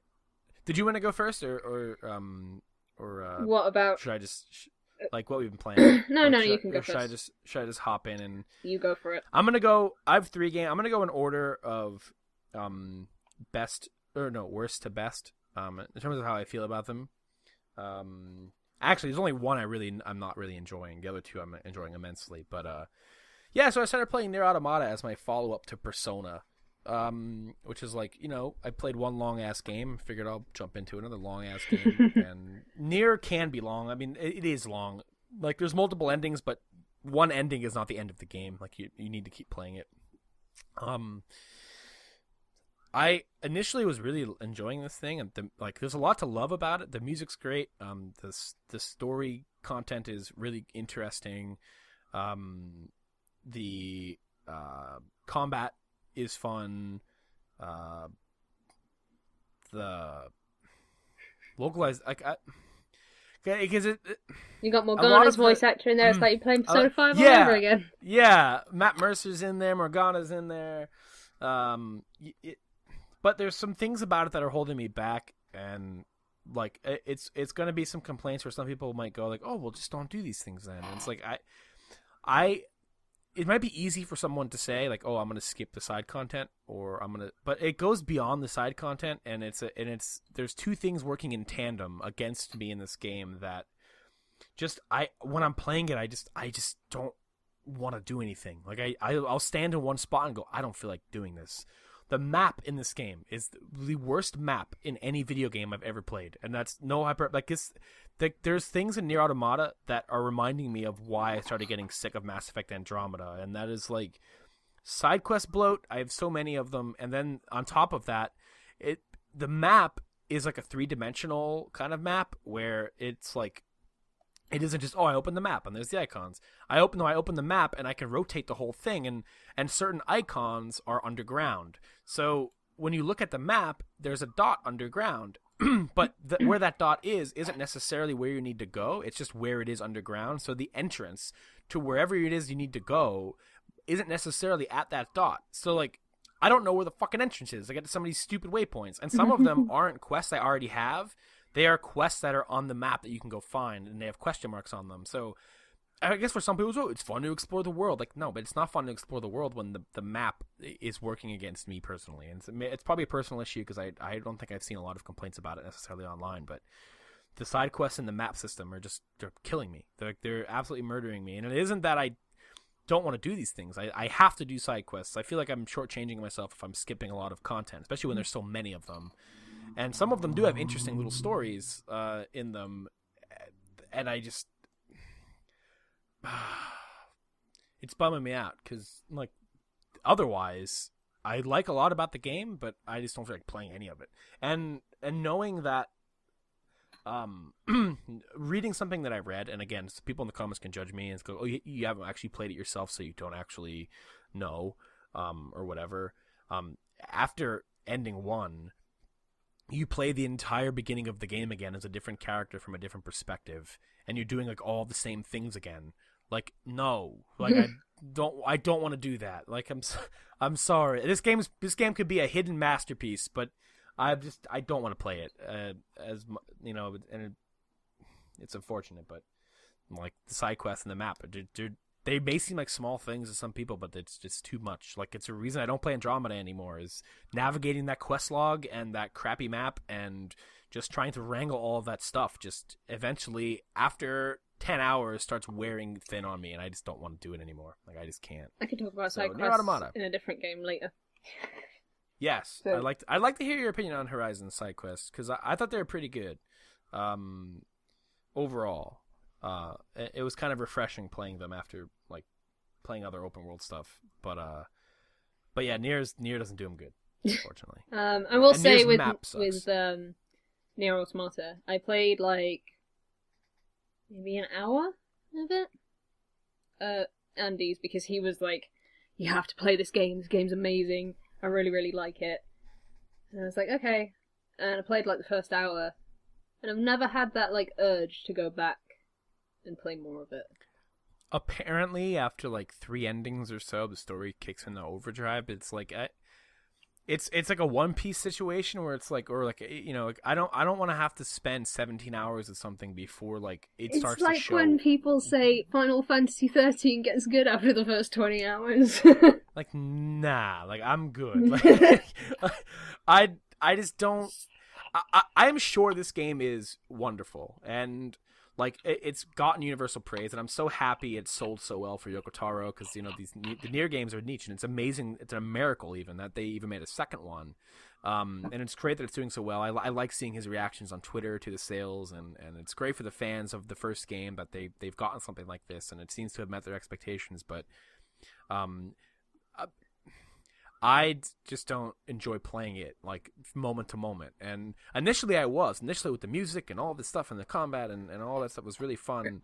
But there was a lot of stuff in between those. And if the game did not need to be open world, and that is like, I don't know why it is. I know it's the first game kind of was. It was a semi-open world RPG. I know that's kind of the spirit of Nier. It's not just a straight action game, but I think to me it would do itself a favor if it cut the open world stuff and was more of a Bayonetta like game where you're going from chapter to chapter, area to area through a curated story, opposed to here's this crappy map you have to wrangle with these tiny ass red dots that are so impossible to pinpoint where they're at. And then I don't like the traversing the world. If I'm not enjoying getting around the world, I'm not going to enjoy the rest of the game, and it's a bummer. But Nier Automata. What else? Other thing I've been playing. I've been playing Morrowind, the Elder Scrolls Online expansion. Tell me about it. Or I would struggle to call it an expansion. That's not a negative thing. It's they haven't even called it an expansion. It's just general nature to want to call it that because it does add a whole lot of stuff. But I've been playing that, and I started a new character with it because with the way Elder Scrolls Online works now with one Tamriel, everything kind of scales in a way, so you can kind of go anywhere, do whatever you want, whenever you want, and it always gives you appropriate rewards, experience, all of that. So I started a new character with a new class, and I've always liked ESO. It's one of my favorite MMOs to play next to Final Fantasy because, I mean, without having to sub, I can jump in whenever. And I like Elder Scrolls lore. I like being in places that I don't typically see in mainline entries. And the whole idea of Morrowind was to kind of give fans of that game that nostalgic experience of rolling through Vordenfell again, but like 600 years in the past or so, before the Red Mountain erupts. So it's a lot less ashy. It's a lot less like foggy and stuff like that. So there's areas of the continent are a lot more lush, which is cool to see. And it seems like it's taking place right before Red Mountain erupts because a lot of people are kind of in doom and gloom mode, which is fun to see. It's fun to hear the bard song singing about like, you know, the Red Mountains erupting, just grab a drink, stuff like that. It's fun to experience Vordenfell before it turned into a dump. So like seeing Balmora and cities like that while there are still kind of vegetation in them and trees, is a treat. And what was so great, and I'm enjoying this a lot of people have kind of turned on it and they're not enjoying it as much because the Stormblood came out for Final Fantasy and like that's a real expansion, and it's like whatever. They're two different MMOs. They play entirely differently. They have different philosophy. It's hard to compare the two. Getting off of the boat at Seyda-Neen, which is where you get off of the boat in the original Morrowind, and just kind of knowing where everything's at, and hearing like the old Morrowind music is like so nice. And it was I'm so grateful to be able to do that again, but in a newer engine with newer characters around, and obviously seeing the way things were before the volcano erupted and seeing them build Vivec City and just seeing Aldrahun in its earlier days and Sadrith Mora and all of these things before they were covered in ash and before a lot of the grass and vegetation and stuff turned sour. It's really cool. I'm absolutely loving it, and I'm really glad that they used a lot of the old music tracks. I was afraid that not that it would be a problem if they made new music for it, because like it's their version of the game, they're allowed to do that, and I'd rather them not just copy and paste music. But they integrated the classic Morrowind music into newer tracks, and when they swell up and kick on and stuff, it's really awesome to like walk into Balmora and hear Peaceful Waters or Blessing of Vivec and all those songs from the old game that like this expansion exists just for me. Because it's so cool to just know where everything's at. Going into Seyda-Neen and knowing that when I take a right out of Seyda-Neen, there is the Silt Strider fast travel station, or going left and following the mountainside and knowing that there's a ruin here or a little cave, or a Kwama mine, and then going down and there's Balmora, and like just seeing all that stuff exactly where it was when I left it. Because what they did was they imported the map of Morrowind, the original game, and developed on top of it, so everything is where it is in the game, and it's really cool. I'm enjoying my time with it a lot. I need to try out ESO again. Because the only time I ever played it was that one time. Yeah. We tried the beta. We tried the beta. Was it all 4 of us, or was it just me, you, and Kubo? I don't remember if Yokorama was there or not. I think there was only 3 of us. Because I remember waiting in a place, seeing these arrows floating around, going, "Where are you?" Yeah. Yeah, the game has come a long way since that beta. Yeah, with the mega server. Oh, yeah, no. they've done a lot of, and the one Tamriel update is like kind of the cherry on top to how this game plays compared to other MMOs. Like, I want to get Stormblood, but I'm behind on the story. How much would it cost me to buy all of the expansions and stuff now? If you wanted to get everything with all of the DLC, that might be a bit pricey because they have 2 editions of the game. They have, and actually, you can get the base game like super super cheap. Actually, like without any of the DLC, that shit sometimes goes on sale for like $6. Like on like key websites or even just like Walmart and stuff. That's state stuff. But I'm gonna have a look. The gold edition comes with all of the DLC that the game had before Morrowind, and I don't quite understand why they released, because you could also buy the base game in Morrowind for full price. But that comes with none of the other DLC, which is strange. Okay, or you can buy the gold edition, which comes with all the DLC. So the gold edition comes with all the DLC, aside from Morrowind. Gold edition comes with everything besides Morrowind. Yeah. So it cost me £80 to get up to date with the DLC, which isn't bad. Yeah, I mean, there's a lot, and like the amount that's in them, like with Thieves Guild and Dark Brotherhood and Shadows of the Hist and Imperial City. Thieves Guild's in there now, isn't it? I need to play this game. And it's good content too. The Thieves Guild and Dark Brotherhood stuff's really good stuff. And Orsinium was another DLC they released, which is just as big as Morrowind, but that's included in the Gold Edition. And they've done a really good job supporting the game post-launch. One Tamriel is great because, like, unlike Final Fantasy where I fall behind, with Elder Scrolls Online, due to One Tamriel, I'm kind of like, I never feel like I'm behind at all. Like, I can always jump on and like do dungeons, and I will always get rewards equal to my level, or and it never makes any of the content obsolete. And I'm not comparing this unfavorably to Final Fantasy, but it's just, as I'm playing ESO currently, it's a nice comfort while I'm playing other games. Like when a new expansion comes out in Final Fantasy, like a lot of the old stuff kind of becomes obsolete in a reward perspective. Like any of the old raids, you're not getting any gear from those that are going to be useful for you. Any old dungeons, you can still do them, and you'll still do them through duty roulette and stuff, and a lot of the old fates and all that stuff for leveling up. But like, you won't really get anything meaningful from them. But whereas with ESO, because everything scales, once you hit level 50 and champion point 160, you'll, like, everything in the game rewards you like equal. Like, all the old dungeons all have veteran difficulties, all of the old raids all have veteran difficulties, all of the newer stuff has these veteran difficulties, and all of the old zones and all the old world bosses and all these things will all give you rewards equal to your max level. So like, everything in this game is relevant at all times. So it's really cool to like know that when they release new content, the old stuff is still worth doing. So even if you don't buy all the DLC right off the bat, like, you could still hit max level and do everything, and like, everything is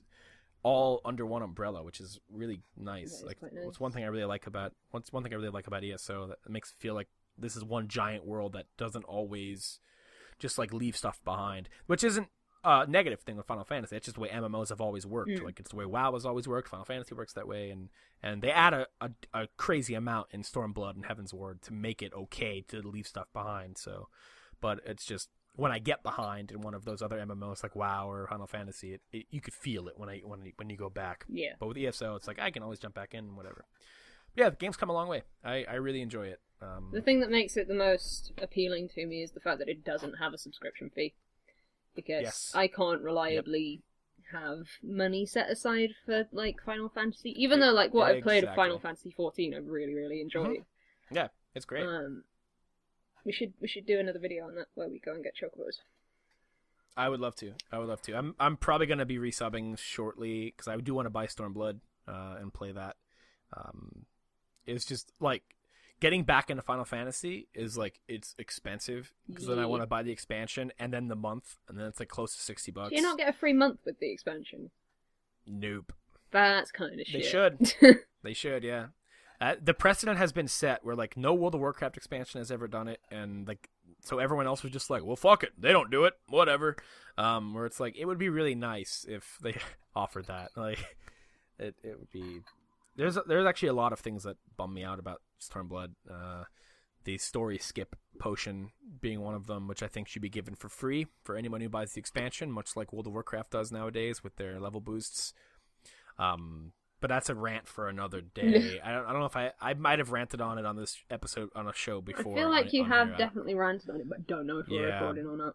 It's well, that it makes me so mad. But yeah, I'm enjoying ESO a lot. It's like you said, without a sub fee, it's the MMO that I can always kind of just have around, and because I'm not paying for a month, like if I buy a month of Final Fantasy, I feel bad if I'm playing anything else but it because I just paid to play it. Yeah, and, I felt that way about World of Warcraft.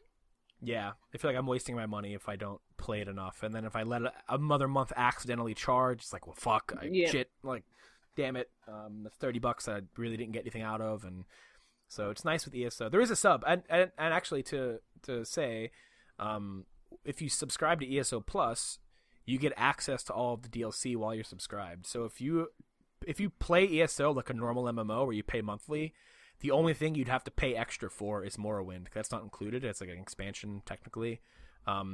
So like if you're a person who likes to subscribe to MMOs, ESO is a pretty good value in that you get so much content just for subscribing. As well, on top of that, you also get every month you get in-game currency or like the cash shop currency for being subscribed. So ESO Plus is pretty decent if you're into subscribing to MMOs, but if you're not, you don't have to, which is nice. That is nice. The third game that I've been playing. Oh, what were you gonna say? No, I was literally just gonna go. What was the last game you were playing? Yeah, the last game I've been playing, and this really fast, is one that I just recently bought. I love.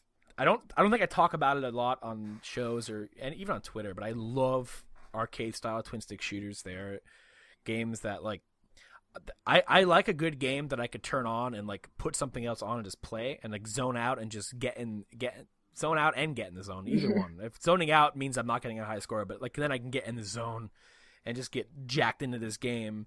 Like I love Resogun, I love Stardust, I love Geometry Wars, Assault Android Cactus, which I think one of our listeners' friends made Assault Android Cactus. I remember that game being recommended long ago in the comments.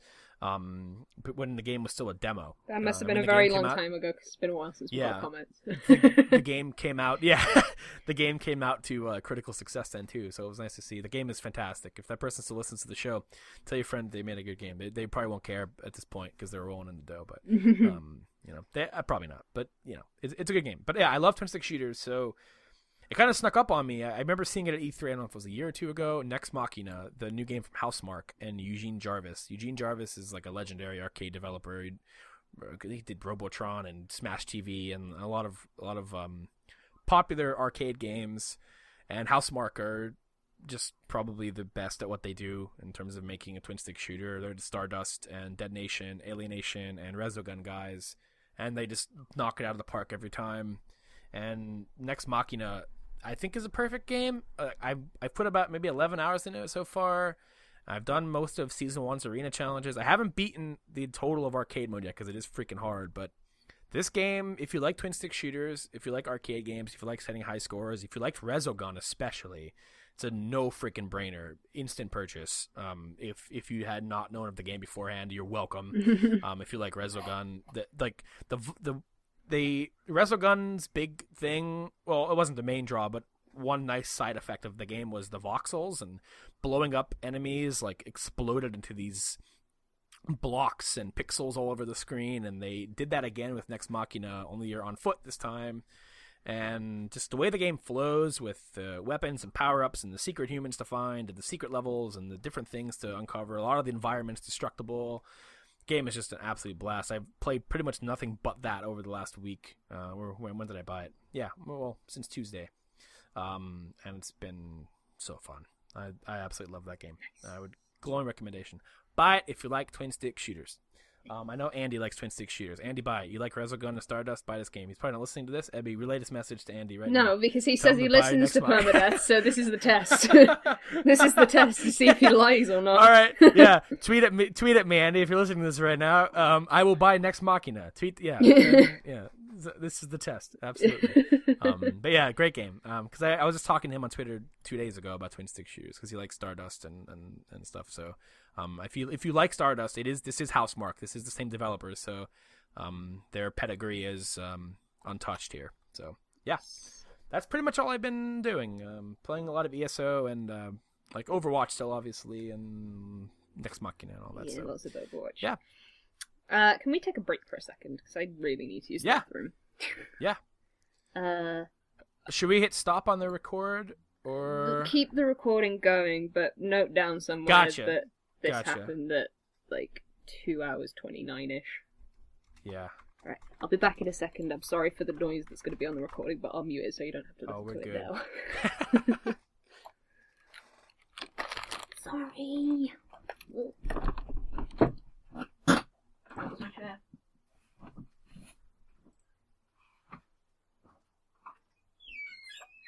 We interrupt this broadcast to bring you nothing.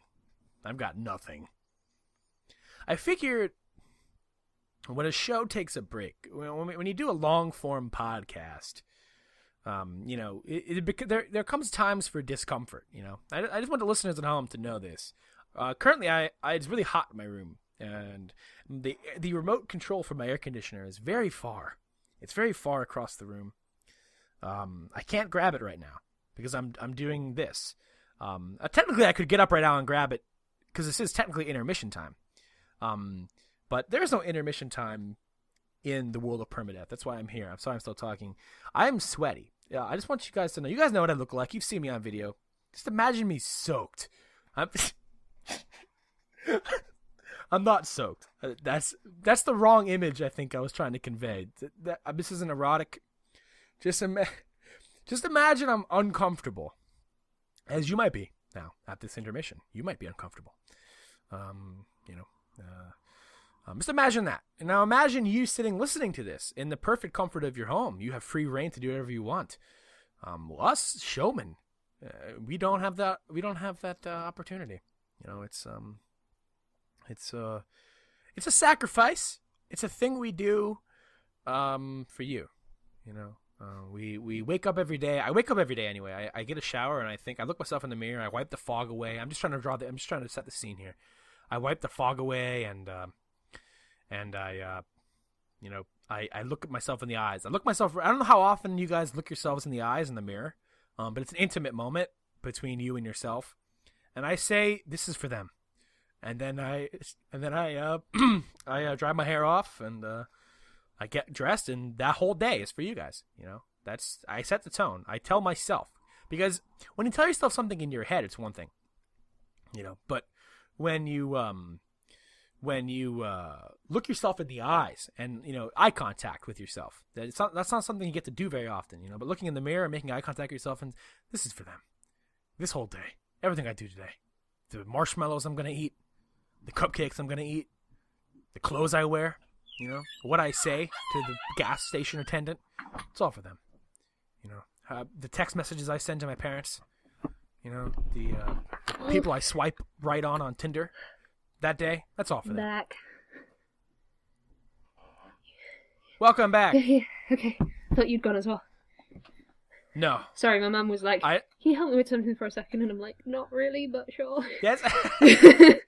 That's always it always happens with my dad. Like, I'll go downstairs for something really quick, and my dad's like, "Hey, you want to see something?" I'm like, this sounds like such an asshole thing to say, but no, I can't. Anyway, I'm back. But anyway, what have you been playing, Ebbie? I know loads of stuff. Did we ever talk about how shit Overwatch was? In the during the anniversary event? I've never had so many legendary skins that had nothing to do with an event before. That was a bad event. Good skins, good emotes, good cosmetics, impossible to get without buying loot boxes. If there was ever an event where it became so apparent that something was wrong with the loot box system in Overwatch, this was the one. Mm-hmm. I've always had complaints with it, but I've always gotten my way eventually. This, though, was like, what the fuck?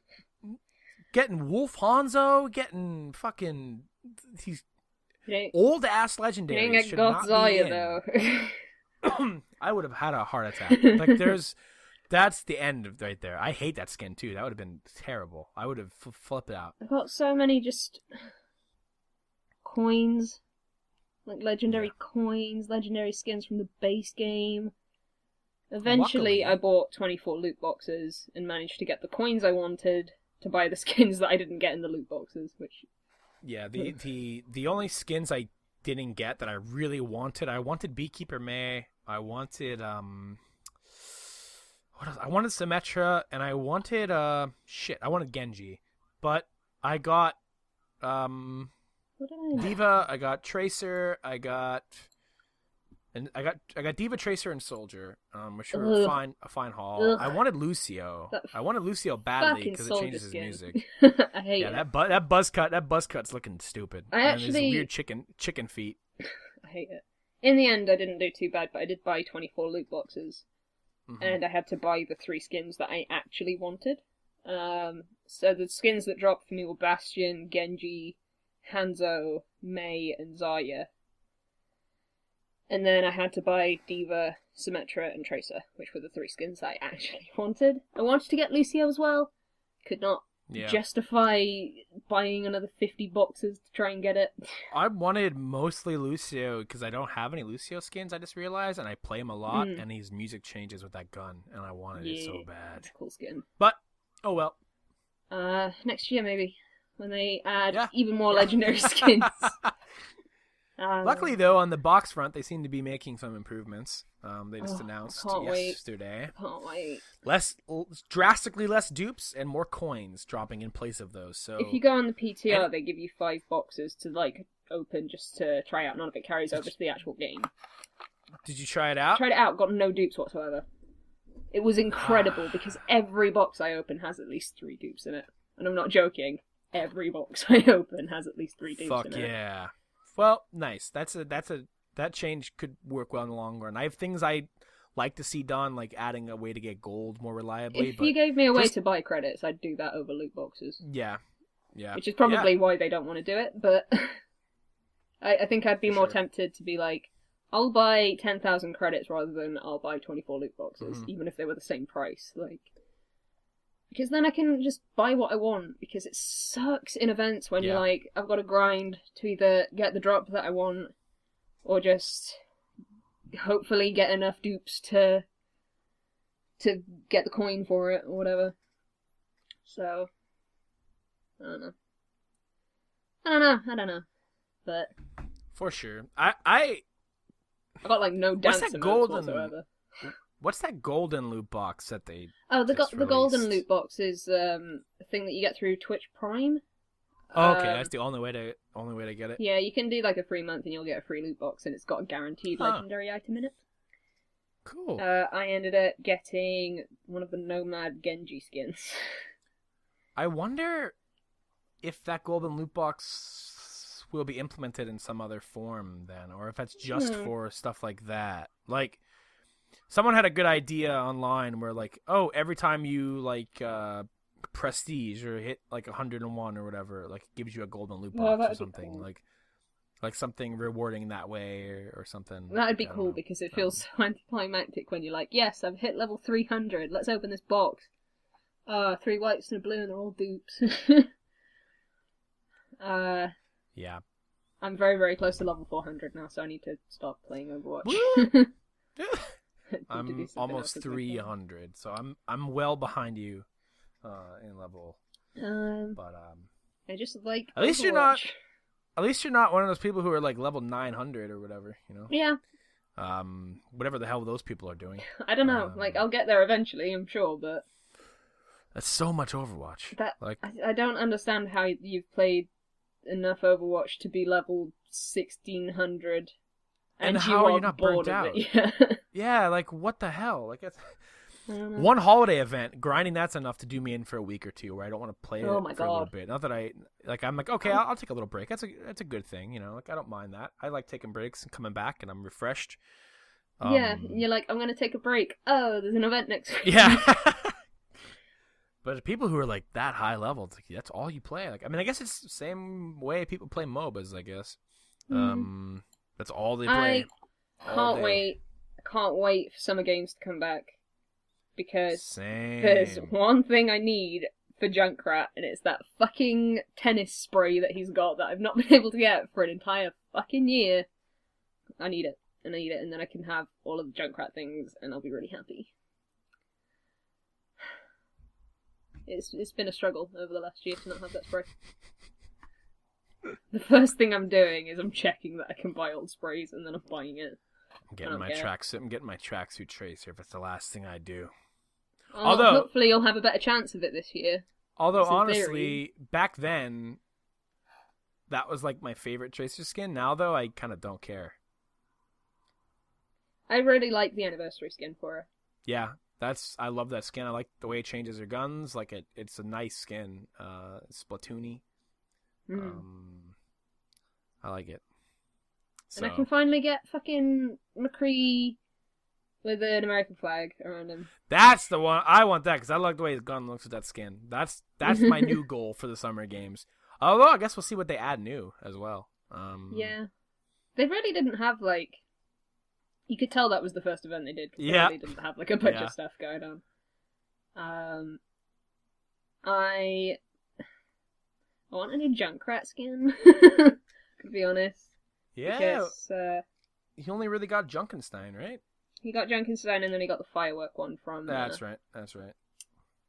If there's anyone who needs a new legendary skin now, it's Anna. Yeah. Anna and Sombra. Because Orisa somehow got one before both of those did. But yeah, I don't know. Overwatch, I've been playing a lot of Overwatch.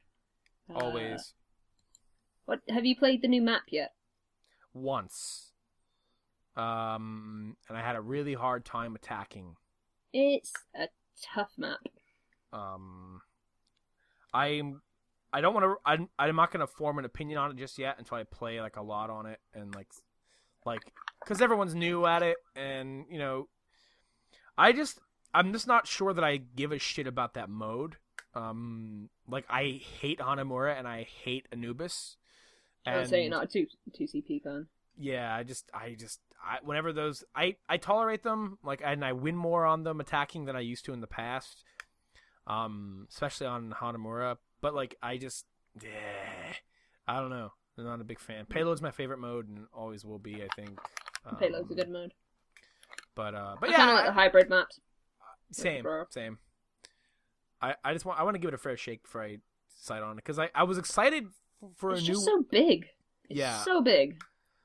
I was excited for a new 2CP map because like maybe this will be the one that I like. You know, like I enjoy it, and maybe it's not the mode so much as it is like I just don't like Anubis and Hanamura.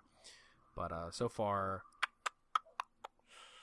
bad first match. That's probably it. I just had a shitty team. I just hope the next map they do is Australia.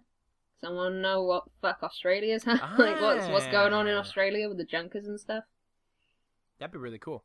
I'm a big Junkrat fan. I don't know if you can tell. Is there? This is gonna come off stupid. Yes, there is. I'm not gonna ask the question. Well, now I'm curious. No.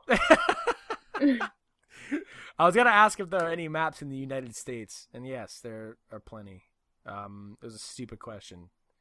Route 66? Is yeah, that the only one? Hollywood. Oh, Hollywood. Oh, yeah. Is that it? Maybe there aren't plenty, but there are some. Where's Gibraltar? I don't know where Gibraltar is. Probably. Gibraltar's right down the street from Pittsburgh. Right, geography, not my strong point. But yeah, I'd be down to see some Australia up in the Overwatch. That's the dream for me. Is a Junkrat map. Sweet. And Lucio Ball returning, obviously. That's my Lucio impression. So what else have you been playing? Well, again, I know the one. I know the one. Let's talk about Horizon, because I know you're really curious about what I think of Horizon.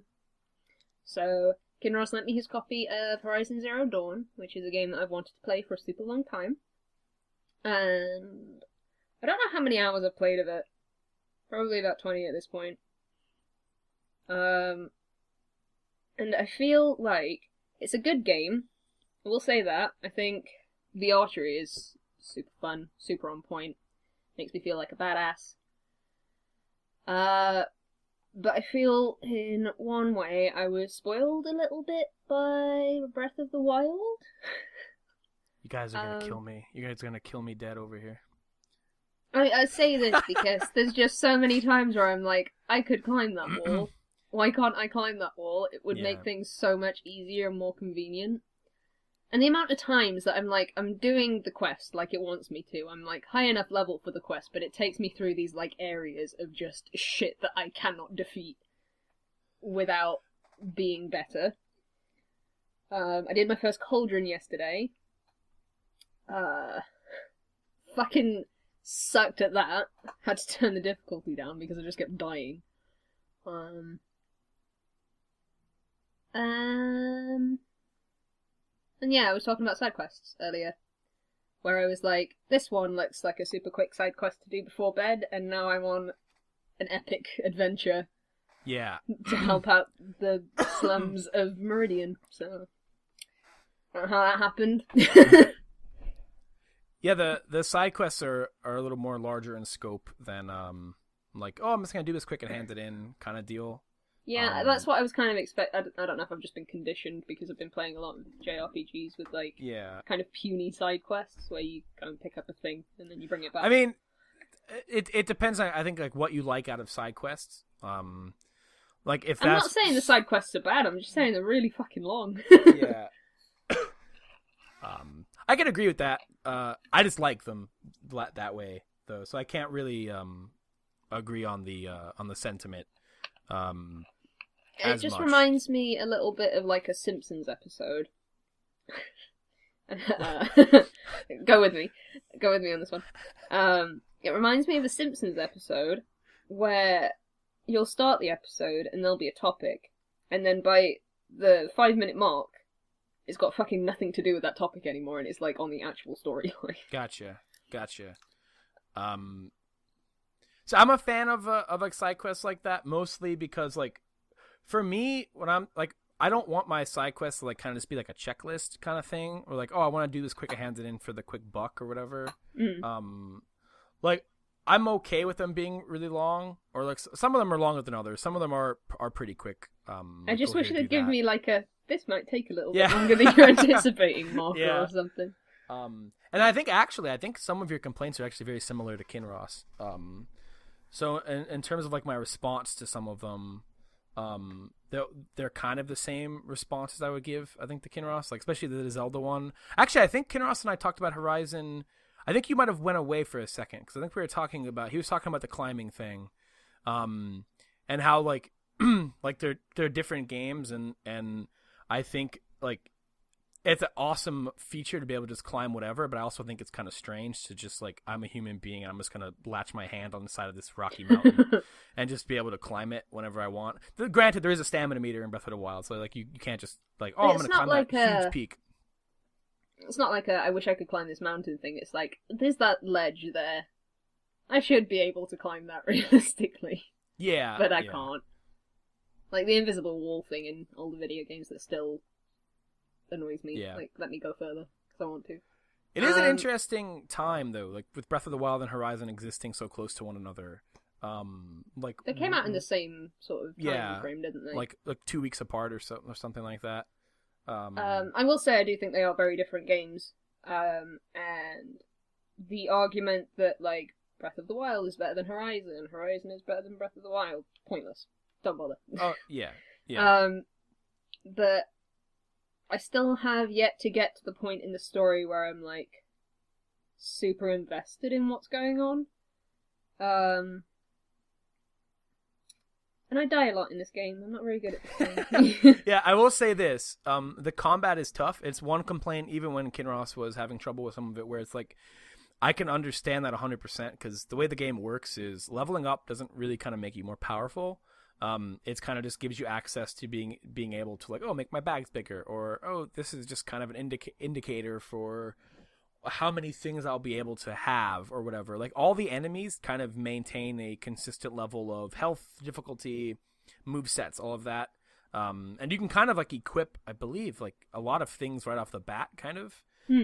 So like certain combat encounters will kind of always be tough. It's just a matter of leveling up, getting more equipment, and like kind of getting more attuned with different strategies and how to take down certain machines more easily with different gadgets like trip casters or rope casters or the slingshot or bolt casters. Like there's a lot of weird gadgets that come into play that it's entirely up to the player to not even bother with them if they don't want to, because like it gets to a point where you don't have to, but it just makes something super easy. I highly recommend, I don't know if Kinross messed about with it a lot. I don't think he did. The rope caster. Okay. That is a weapon that like 3 shots into the enemy and it bolts them to the ground where they can't move. And that is super OP in that like if you're fighting a Stormbird, which is like a big flying monster. Oh no, I've seen them. Yeah, you could rope cast that to the ground. That's like it takes like 3 or 4 shots into it. There's a little meter that comes up when you shoot it in, and 3 or 4 shots into it bolts it to the ground, which then makes it immobilized for that few seconds that it's in there, and you could like do some serious damage to it, and then you can keep spamming it. As long as you can craft the ammo for it, you can keep spamming the rope caster, which makes it kind of OP, but it's super needed in certain fights where the monsters or the robots are just way too mobile and just dancing around way too much. It helps a lot. Well, the first thing I'm doing after we finish this podcast is going to try and find one of those. It's super good. It's super good. I think I'm not down on the game. I'm not saying that I dislike it. I'm just saying there's like little bits and pieces about it that I'm like super not sure about. The biggest killer for me at the minute is the fact that I'm not that invested in the story, which I'm hoping changes as I do more main quests and stuff, because I've been ditzing around a lot. So I think it will. There's an arc that becomes. How far are you in it? I think that would be easier. I've just gotten to Meridian. Okay. Yeah. There's an arc that begins when it comes time to finding, and this isn't a spoiler or anything, it's like it becomes the point of the game, like finding out what happened, and why the world is the way it is. That's the arc where it starts really getting interesting, and it doesn't take too much longer from where you're at, but the initial like, oh, I'm doing the proving, or I'm doing this, and I'm like meeting these tribes and all that, and this ass wiper, I don't forget his name, but like these bits like that where it just kind of seems like a run of the mill, like, oh, you know, open world factions hating each other, tribes killing animals, types of stuff. It does hard pivot into some really interesting sci-fi at a certain point that even one Kinross over, which is feat. Which is my barometer for if did the game Kinross story, like it? Yes, it must be good. if he's hating the game so much, but the story has him continue, then that's like my I'm glad to know that at least my assessment of the story was good. In general, I think like the gameplay is just really refined and nice, and I'm enjoying it. But I am concerned that I'm not going to be like on the same level of this is amazing as everyone else was when it first came out, which always concerns me because I feel like I'm being an anti-hype on purpose just to be like a bit of a hipster. But I promise it's I'm fair. I mean, I don't like Nier Automata. That's gonna come back. Welcome to episode 33 of the Hipster Cast. So I mean, it's totally fair, and I don't want to make it sound like when I say like, oh, side quests, I like them this way. I'm saying like, oh, you know, that like I think you I've only just like played shitty side quests. I think I've just played a lot of Japanese games and their side quests lately, where I'm just like, oh, you go and pick up 5 frogs and then take them to the lady. Easy. Like... Yeah, these ones are more in line with like The Witcher and stuff like that, where the side quests have these long, winding stories that like, oh wow, I didn't expect it to do this, and it just concerns me that I'm just gonna spend so long doing side quests that I'm gonna be like, oh yeah, the main story. I can actually relate to like I just want to hand this in quick and go to bed. To I was playing ESO last night, and I was like, oh, you know, I'm gonna be turning this off when I'm going to watch The Leftovers and some of the TV shows I'm behind on. I have people waiting on me. I just want to finish one quest and get this in because the quests in ESO aren't too long, but some of them can be. I'm like, okay, this go into a little ruin here and find this guy's ancestors and leave.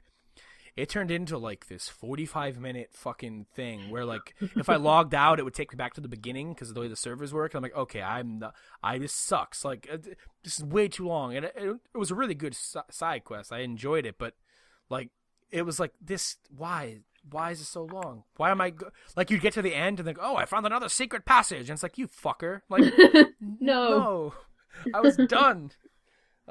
So yeah, I can totally understand that too, especially when if you're in the time frame of a side quest quick, I'll finish this up really fast, and then it takes you on. It just sounded like it was going to be so fucking journey. Short, and then it was. I still haven't finished it. Just keeps going. It's been a fun ride. Going through all the last few games I've played and like seeing how they all handle side quests differently, like going through Nier and Final Fantasy or Persona, which while they aren't necessarily labeled side quests, I think a lot of things you do with confidants and things like that can be considered side content.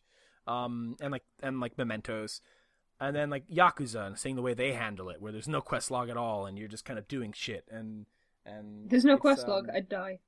It's been there was no quest log, but the thing with Yakuza is you're not accepting multiple quests. Okay, I was gonna say, is it one of those things where once you're doing it, you're doing it, or is it one of those things where you talk to a bunch of people and like rack up a bunch of stuff? No, yeah, the way that's why I think Yakuza is one of my favorite games ever. Is the way they handle side quests. It speaks to a Billy Conway in that I cannot stand like filling my quest log with shit. It just starts to really get on my nerves. Mm-hmm. And Yakuza is like you pause it and you have like your main quest, that's your objective there, and then side quests like happen organically, like you're walking down the street and you'll stumble into a conversation or you'll overhear someone crying or this or that, and then you have the option to either do that side quest right then and there or pin it for later. And then that's kind of like the only one you could pin. So like it's always in the moment kind of with the side quests. So okay, I like that. That's nice. It's a really good system. It makes it feel like you're like just kind of doing things instead of like, oh, let me go down my list here, blah blah blah blah blah, and do that. It's a really nice system. I don't know why I'm complaining about the side quests so much, because I've literally come off the back of Zelda Breath of the Wild, where I think most of the side quests in that game are absolute garbage. Like, I think it's interesting too to look at it, because like frame of mind when you're either, and that goes for anything, like even watching the Sony press conference for me, my frame of mind initially was like, this is so hype, but I sit there and I analyze it at the end and it's like, it wasn't that good. Like when you're like, depending on how you're feeling, like it might even be the case with Nier Automata where as I'm playing it, I'm like, I'm just hating this, like I'm not liking it, but like maybe I'll go back to it and like think about it and go, you know what, this wasn't that bad. It's weird. Like, and same with Xenoblade. Like, that's why I want to revisit Xenoblade, is because I think I don't think I will hate that game. It's just something about it while playing it. It's like maybe it wasn't the game I was devoting my attention to 100% at the time. Whereas like I would turn it on and like just not be in the mood to sit down for 6 hours and learn it and all that. What I would recommend with side quests in Xenoblade is that you just pick up as many as you can, ignore the quest log, and then just do them naturally, because a lot of them are like, go and kill 4 of these things, and you'll do it while you're like grinding to level up anyway, so it'll just be like a little bit of extra experience. I think the way I was approaching that game was kind of a mistake, and I mean, it's mostly my fault for how I approach a lot of games with side quests. Like, I have to do them, and I feel like I need to at some point abandon that mentality, like that, like I need to do these. Like, I'm gonna see if I can find a picture as to why you do not need to do it in Xenoblade Chronicles. Is there a lot? Is that I'm gonna find the affinity chart in Xenoblade.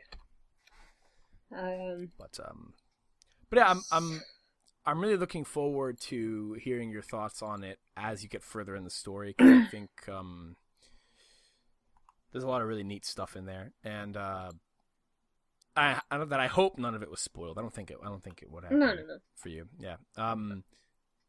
Like stuff that kind of blew my mind a little bit. Good. I'm looking forward to it, because I've read it, but I don't want to like hate it on purpose or whatever. But just as a quick aside, this is a picture of the affinity chart from Xenoblade Chronicles. And these are all the relationships that you have to build up over side quests if you want to 100% the game. Which you don't want to do. Holy shit! What the fuck? Yeah. Wow. So this is all done through doing the side quests, huh? Yeah, so with the side quests, you can only pick up certain ones depending on how big your affinity is with certain factions in the game, and then you build up this affinity chart with all the different NPCs. Wow. As it goes on. Well, that's comforting that, So you really don't need to do it. Yeah. Wow. That's hardcore. Yeah. So cool. What, you've been playing anything else? I've been playing Fire Emblem Echoes. Oh, nice. I was hoping Kinross would be here so I could talk about it, but I guess I'll listen to this anyway. We'll find out. So, Fire Emblem Echoes is, like, I don't think I was particularly looking forward to it, because I had severe Fire Emblem burnout when they released 3 full games in the same week, with Fire Emblem Fates. Because those are, like, fully fledged games. They're not, like, bits of DLC. They're full Fire Emblem games, like, at least 30 hours long each. And that's too much Fire Emblem, in my opinion. I love Fire Emblem. 3 games in the same week is a bit excessive. So, I wasn't really looking forward to Fire Emblem Echoes, especially since I'd had such a bad time with Fire Emblem Heroes as well. And then I got it, thought, I'll try a bit. I think it's so good. I just think the game's really fun. Nice. Like, it doesn't have a lot of features that you'd expect from modern Fire Emblem games, because it's a remake of the second one, I believe. It's a remake of Fire Emblem Gaiden, which didn't have, like, marriage, where you could choose who got married. I think there are relationships that develop in the game, but you don't get to choose who they're between, particularly. There's no children. There's no player avatar. Like, there's a lot of things that are in Fire Emblem games now that are not in this game. And it's kind of okay. I was surprised by how much I enjoyed it, because I thought it's not going to have all these features that I'm used to. And I don't know how I'm going to feel about that. As it turns out, it's pretty good. Although, I will say there's a couple of features in the game that are really, really strangely archaic to me. You've played a bit of Awakening, haven't you? Yeah. Yep. So you know when you've moved all your units, it will automatically... Yeah. It doesn't do that in Echoes. You have to manually end the turn every time you've moved everyone, which confuses the fuck out of me still, even 20 hours into the game, because I'm like, there's a unit somewhere that I've not moved, and I don't know where they are, so I need to find them, and I've moved everyone, so there's, like, no one I need to move. I don't know. The dungeons are surprisingly okay, because I kind of thought adding dungeon crawling into Fire Emblem was a bit stupid, because that's not what you'd expect from a Fire Emblem game, I guess. It's kind of alright. It's like... So is it set up like any other RPG, where then, like, the battles are just turn-based, or like strategy-based, rather? Yeah, it's just, like, all the battles are strategy-based, like, even the random encounters in the dungeons. Huh. Which is really peculiar, I think. Interesting. Is it fun? Is the dungeon crawling fun? The dungeon crawling's fun, but I think I kind of want to see it come back in another game where they've refined it a bit, because it is just a bit... Like, the amount of times that I've tried to, like, do a U-turn, you can't just turn around, you have to do, like, a whole wide thing if you're sprinting. And was that present in the original? Like, I don't know, to be honest. Should we have a look? The dungeons in Fire Emblem Gaiden. It's an interesting thing to just kind of bring into the game, like, out of nowhere in a remake of, I think it's cool. But if it was in the original game, it makes more sense that it's... Oh, no, there are dungeons in Fire Emblem Gaiden. Oh, cool. So it was legitimately a piece of the old game. Interesting. Okay. I just thought that was, like, a random thing. Let's add dungeons. They don't sound like that at Intelligent Systems, but There's not very many of them though. There's quite a few more in the Echoes version. In terms of like the story, it's kind of interesting because you have, I'm sure you've seen the characters around, the dude, and then you have Celica, who's the redhead girl. Yeah. And I thought they would just be sort of like the leaders of your group of people, but as it turns out, they're both leaders of two entirely separate groups of people that are doing two entirely separate story things. And they're on like their own sections of the map, and they don't really interact with each other. And it's just really interesting, because I thought, you know, they would be a thing together rather than apart. Mm-hmm. Because they're like selling the whole game on, we used to be friends when we were little, and now we're apart, and that's sad. And I thought there would be, I don't know, more of a drive for the reunion, but that's not really a thing that's happening, I suppose. That's a bummer. I could kind of get that feeling because of in Mass Effect Andromeda, where it's like, oh, the brother and sister are going to be, if you pick a male, you'll still get to interact with the sister. If you pick the female, you get to interact with the brother. And I'm 40 hours in the game, and my sibling is still in a coma. So, so it's like, oh, they built that up, and you know, like I thought it would be more of it'd be cool to like become friends with your sister on the ship instead of just these fucking aliens. And the entire game, she's in a fucking coma. So, like, GG. But cool. I like the treatment that Fire Emblem has gotten thanks to Awakening's success. It's fucking strange considering that was supposed to be like the last game because it was failing that badly, and they announced a mobile game, a remake of the second Fire Emblem game, a crossover with the Warriors franchise, and a new main series game. Like, that's a lot of Fire Emblem. It's awesome. It's really cool to see that it's become one of their flagship franchises now. Like, I love that. Yeah, like it's great. I'm excited to see what the Switch game's gonna be. If they added in dungeon crawling, I would not be mad. Just make it a little bit better. I don't know what I want to see in the new Fire Emblem game, I've got to be honest. Because a lot of people they want marriage and children in it again. But the thing that they did with Fire Emblem Fates is they had marriage in it, which everyone was kind of okay with. And they had children, but there's no reason why there's children in Awakening. There's no story reason in Fates. So what instead they did was they said that when two people got married and like the woman got pregnant, she would have the baby, and then they would put the baby into a pocket dimension where time went super, super fast, so they aged faster. And then they would go and fetch them out of these pocket dimensions when they were older. So what they've done essentially is made it so these pocket dimensions could entirely exist in the new Fire Emblem. That's some of the most bonkers shit I ever heard, and I love it. Did they do it for the sole reason of making them soldiers? Like, yeah, they just wanted playable children characters.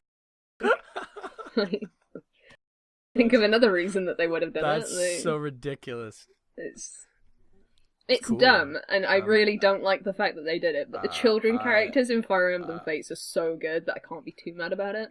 It's weird. Like, if I have to ever use the word pocket dimension to explain something to someone, I've gone wrong. It's like a second womb.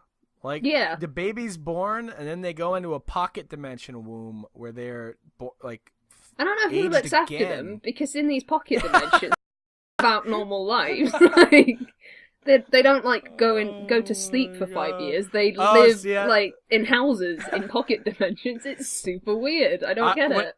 When you said pocket dimension, I thought they just threw them in this void. And like those toys you stick in a cup of water that grow, like, really fast. I thought it was like that. Or like, oh, throw the baby in the pocket dimension, and then they cook for a little bit, and it comes out an adult. No, I don't know who else is in the pocket dimensions, but someone's looking after him. Oh my god. So, children could be a thing through pocket dimensions, is what I'm trying to say. Bring it on. Put it in the Switch version. Make it all about that pocket dimension. Let's see what goes on in there. Make a spin-off. Not okay. There's marriage in it though, because I do get a kick out of the marriage thing. And I'm like, ooh, it's waifu emblem. It's like a feature in a game that was really, like a really well received feature, so they should continue to do it. You don't have to do it, right? You don't have to marry, right? If you don't want to do it, like no. So there's only one character that's ever needed to be married, and he automatically if you don't pick someone for him. So gets married to the work, but I'm just putting it out there. Yeah. Cool. Have I been playing it? I played of Final Fantasy Type 0 HD. Do you like it? I really don't understand. Like, the way that the story is... a chocobo dies within the first half an hour, so that sort of, like, set the mood. I was like, oh, good. And... Damn. Dark. Then I'm, like, playing the game, and I'm playing this character called Ace, I think, who his weapon is throwing playing cards at people. I don't understand what's going on. Gambit. I don't get it. X-Men. What the heck? I don't get it. Is it fun? Is it I don't know. I really don't know. I got it because it was cheap and it was like it comes with the Final Fantasy 15 episode Duskay demo. Oh yeah, I've just been like that. Yeah, I've just been like curious to try it to see how different it is to the final game. So I was like, I guess I'll buy it. I played that demo and it actually sold. Got me really hyped for the game. Like, that was my first like kind of exposure to it, like Final Fantasy 15 and like other stuff. Like, well, not totally, but like from the trailers and everything. But like playing that, so I'm like, man, this is fun. I like this combat. I'm in. I found Final Fantasy fucking accident because I went to EGX. It was Andy's birthday, I think. We were like, you can pick play and we'll queue up for it. And he was like, I want to play Final Fantasy 15. And that was how I first came to know of Final Fantasy 15. That's the beginning. That's the beginning of... I bet he fucking regrets it now, because I don't shut up about it, and it's been 7 months since I finished the game. So... Voices... We've been at it a while. A while here. Yeah, so I'm playing Final Fantasy Type 0 HD because I was just about whether I like Final Fantasy games or if I like one particular Final Fantasy. Well, two, I guess, because I like Final Fantasy. Hey. I just wanted to see if it was a thing, and I thought, well, the cheap one that comes with the demo for the game that I actually like that's set in the universe is it. Place to start. And I don't know yet. Maybe you'll like a more traditional one. I was watching 30 stuff earlier, like Alan was because he's a massive Final Fantasy fan and he's just started playing 15. Well, he's finished 15 now, but and he was sending me this video like comparing it to and it looks like the most fucking complicated game that's ever existed, and I don't understand anything that happened in that video at all. I don't get it. I don't like it. So, I'll still try out Final Fantasy VII Remake in time when it comes out. Yeah, when we're all 40 years old. Yeah. Whenever that happens. I'll buy it for my kids. Whenever the hell it comes out. This was announced when I was 23. Here you go, Sonny. Here's Final Fantasy VII Remake. Get the shit out of my face, Grandpa. I'm like, it's a good game. It's about Cloud Strife. It's a great game for the kids. Look off, Grandpa. I'm all about virtual reality now, Grandpa. God. I don't know why my grandson sounds like that. I hope he doesn't sound like that. Future Bill. Hey, fuck you, Grandpa. I don't want your game.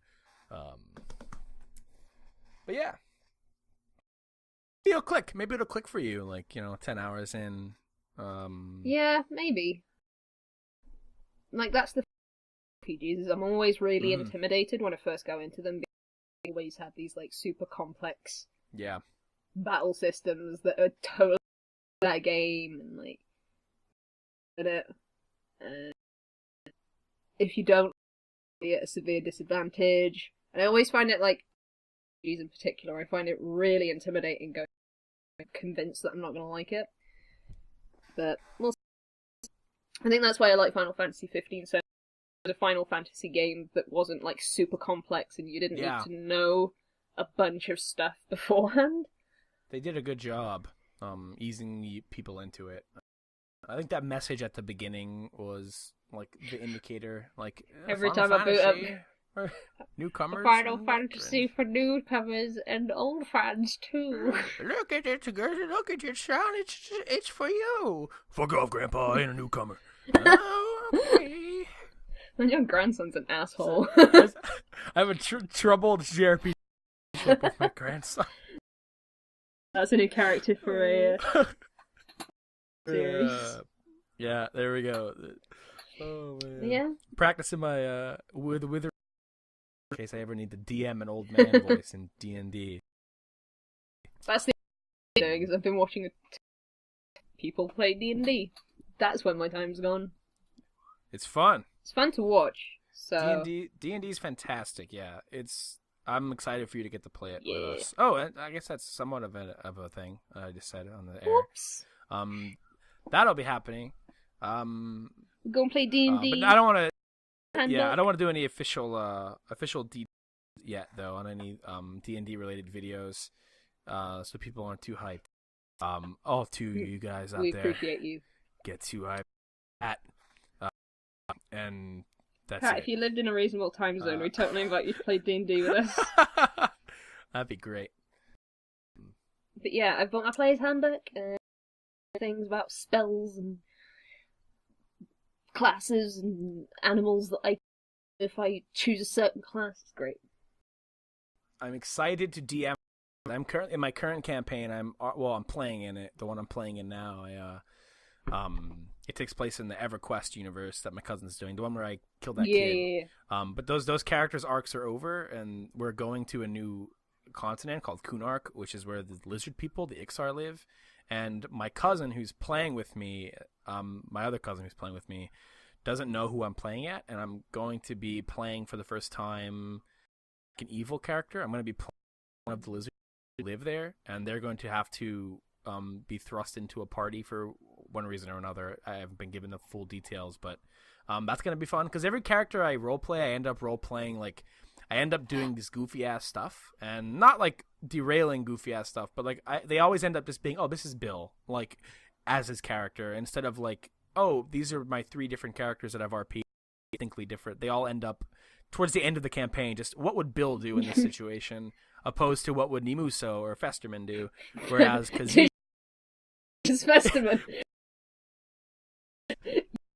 And he has blonde hair and a black mustache. So it'll be fun to play this character who is like witnessing all of these humans and gnomes and halflings enter the land of Kunark against their will. They're kind of like encroaching, kind of like Christopher Columbus type situation. So I'm really excited about that. D&D is a thing to get super excited about if you are super passionate about a character you're RPing or a campaign you're DMing, or I love it. It's my favorite game, I think, ever. Profusely. Oh no, it happens. It happens. Well, I mean, like, I think, like, in terms, especially your first time, like when we play at my one friend, I don't RP as much.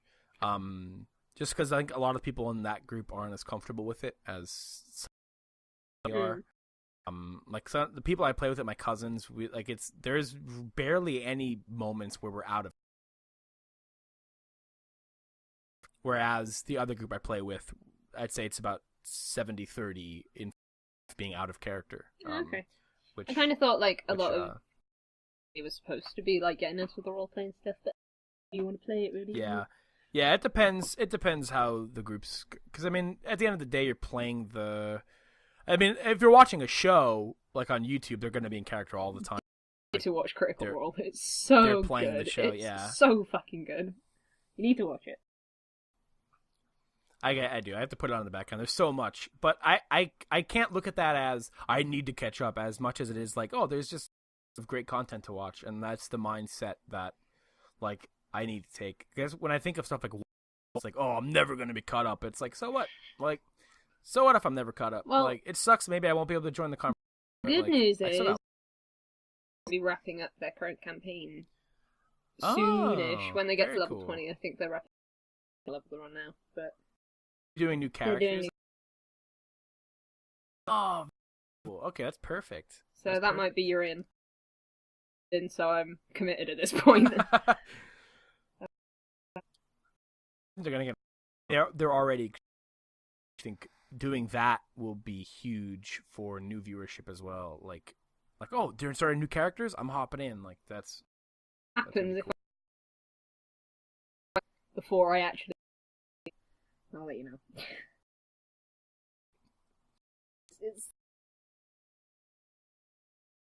But you've clicked like on the bar. Follow us. The two of us. Yeah. I was saying earlier we barely started. Oh, one less person. Maybe it'll be a lot shorter. But in tune. I think we just talk a lot, no matter who's on. Well, we had E3 to talk about. Yeah. Hopefully next time Kinross will be back, because his internet just didn't want to play nice. He's currently playing Yakuza 0, as evidenced by the message in the Discord chat that, he spelled Goro Majima's name wrong. That's why I thought he was talking about Persona 5. Oh. But so I can't wait to hear that. Talk about Yakuza. Anytime talking about Yakuza is a good time to talk about Yakuza. I'm sure I will talk more about Horizon next time, as well as I look see Type 0 HD and probably Overwatch and probably a little bit more fun. Because I don't play anything different, probably. What have you guys been playing in the comments? Ever asked? I don't think, but if you'd like to share, put it in the comments down below. I visit the comments just to see if anyone's popping in. You can also tweet us at Permapodcast. You can tweet me at Pepperdham, Ebbie. All those links are down below. I'm about to say that you can find, but that's the wrong show. No, we do have. Every so often I'll get a notification that's like Permadeath page, and I'm like, who are you? At least so. Also, let us know what you thought of E3. What games are you looking forward to? Any games that you were looking forward to maybe seeing announced that didn't get it? What do you think about? Maybe not though. I don't know. I know the Bloodborne dream is dead. That'll probably be at PSX probably. Praying for you when it happens. Bloodborne 2. How excited are you guys for Bloodborne 2? Yeah, let us know. Just comment on everything. I'm glad you listened this far. If you're still listening, I don't know what this far. It's been really long. Have a wonderful day, evening, morning, pocket dimension. See you in the history.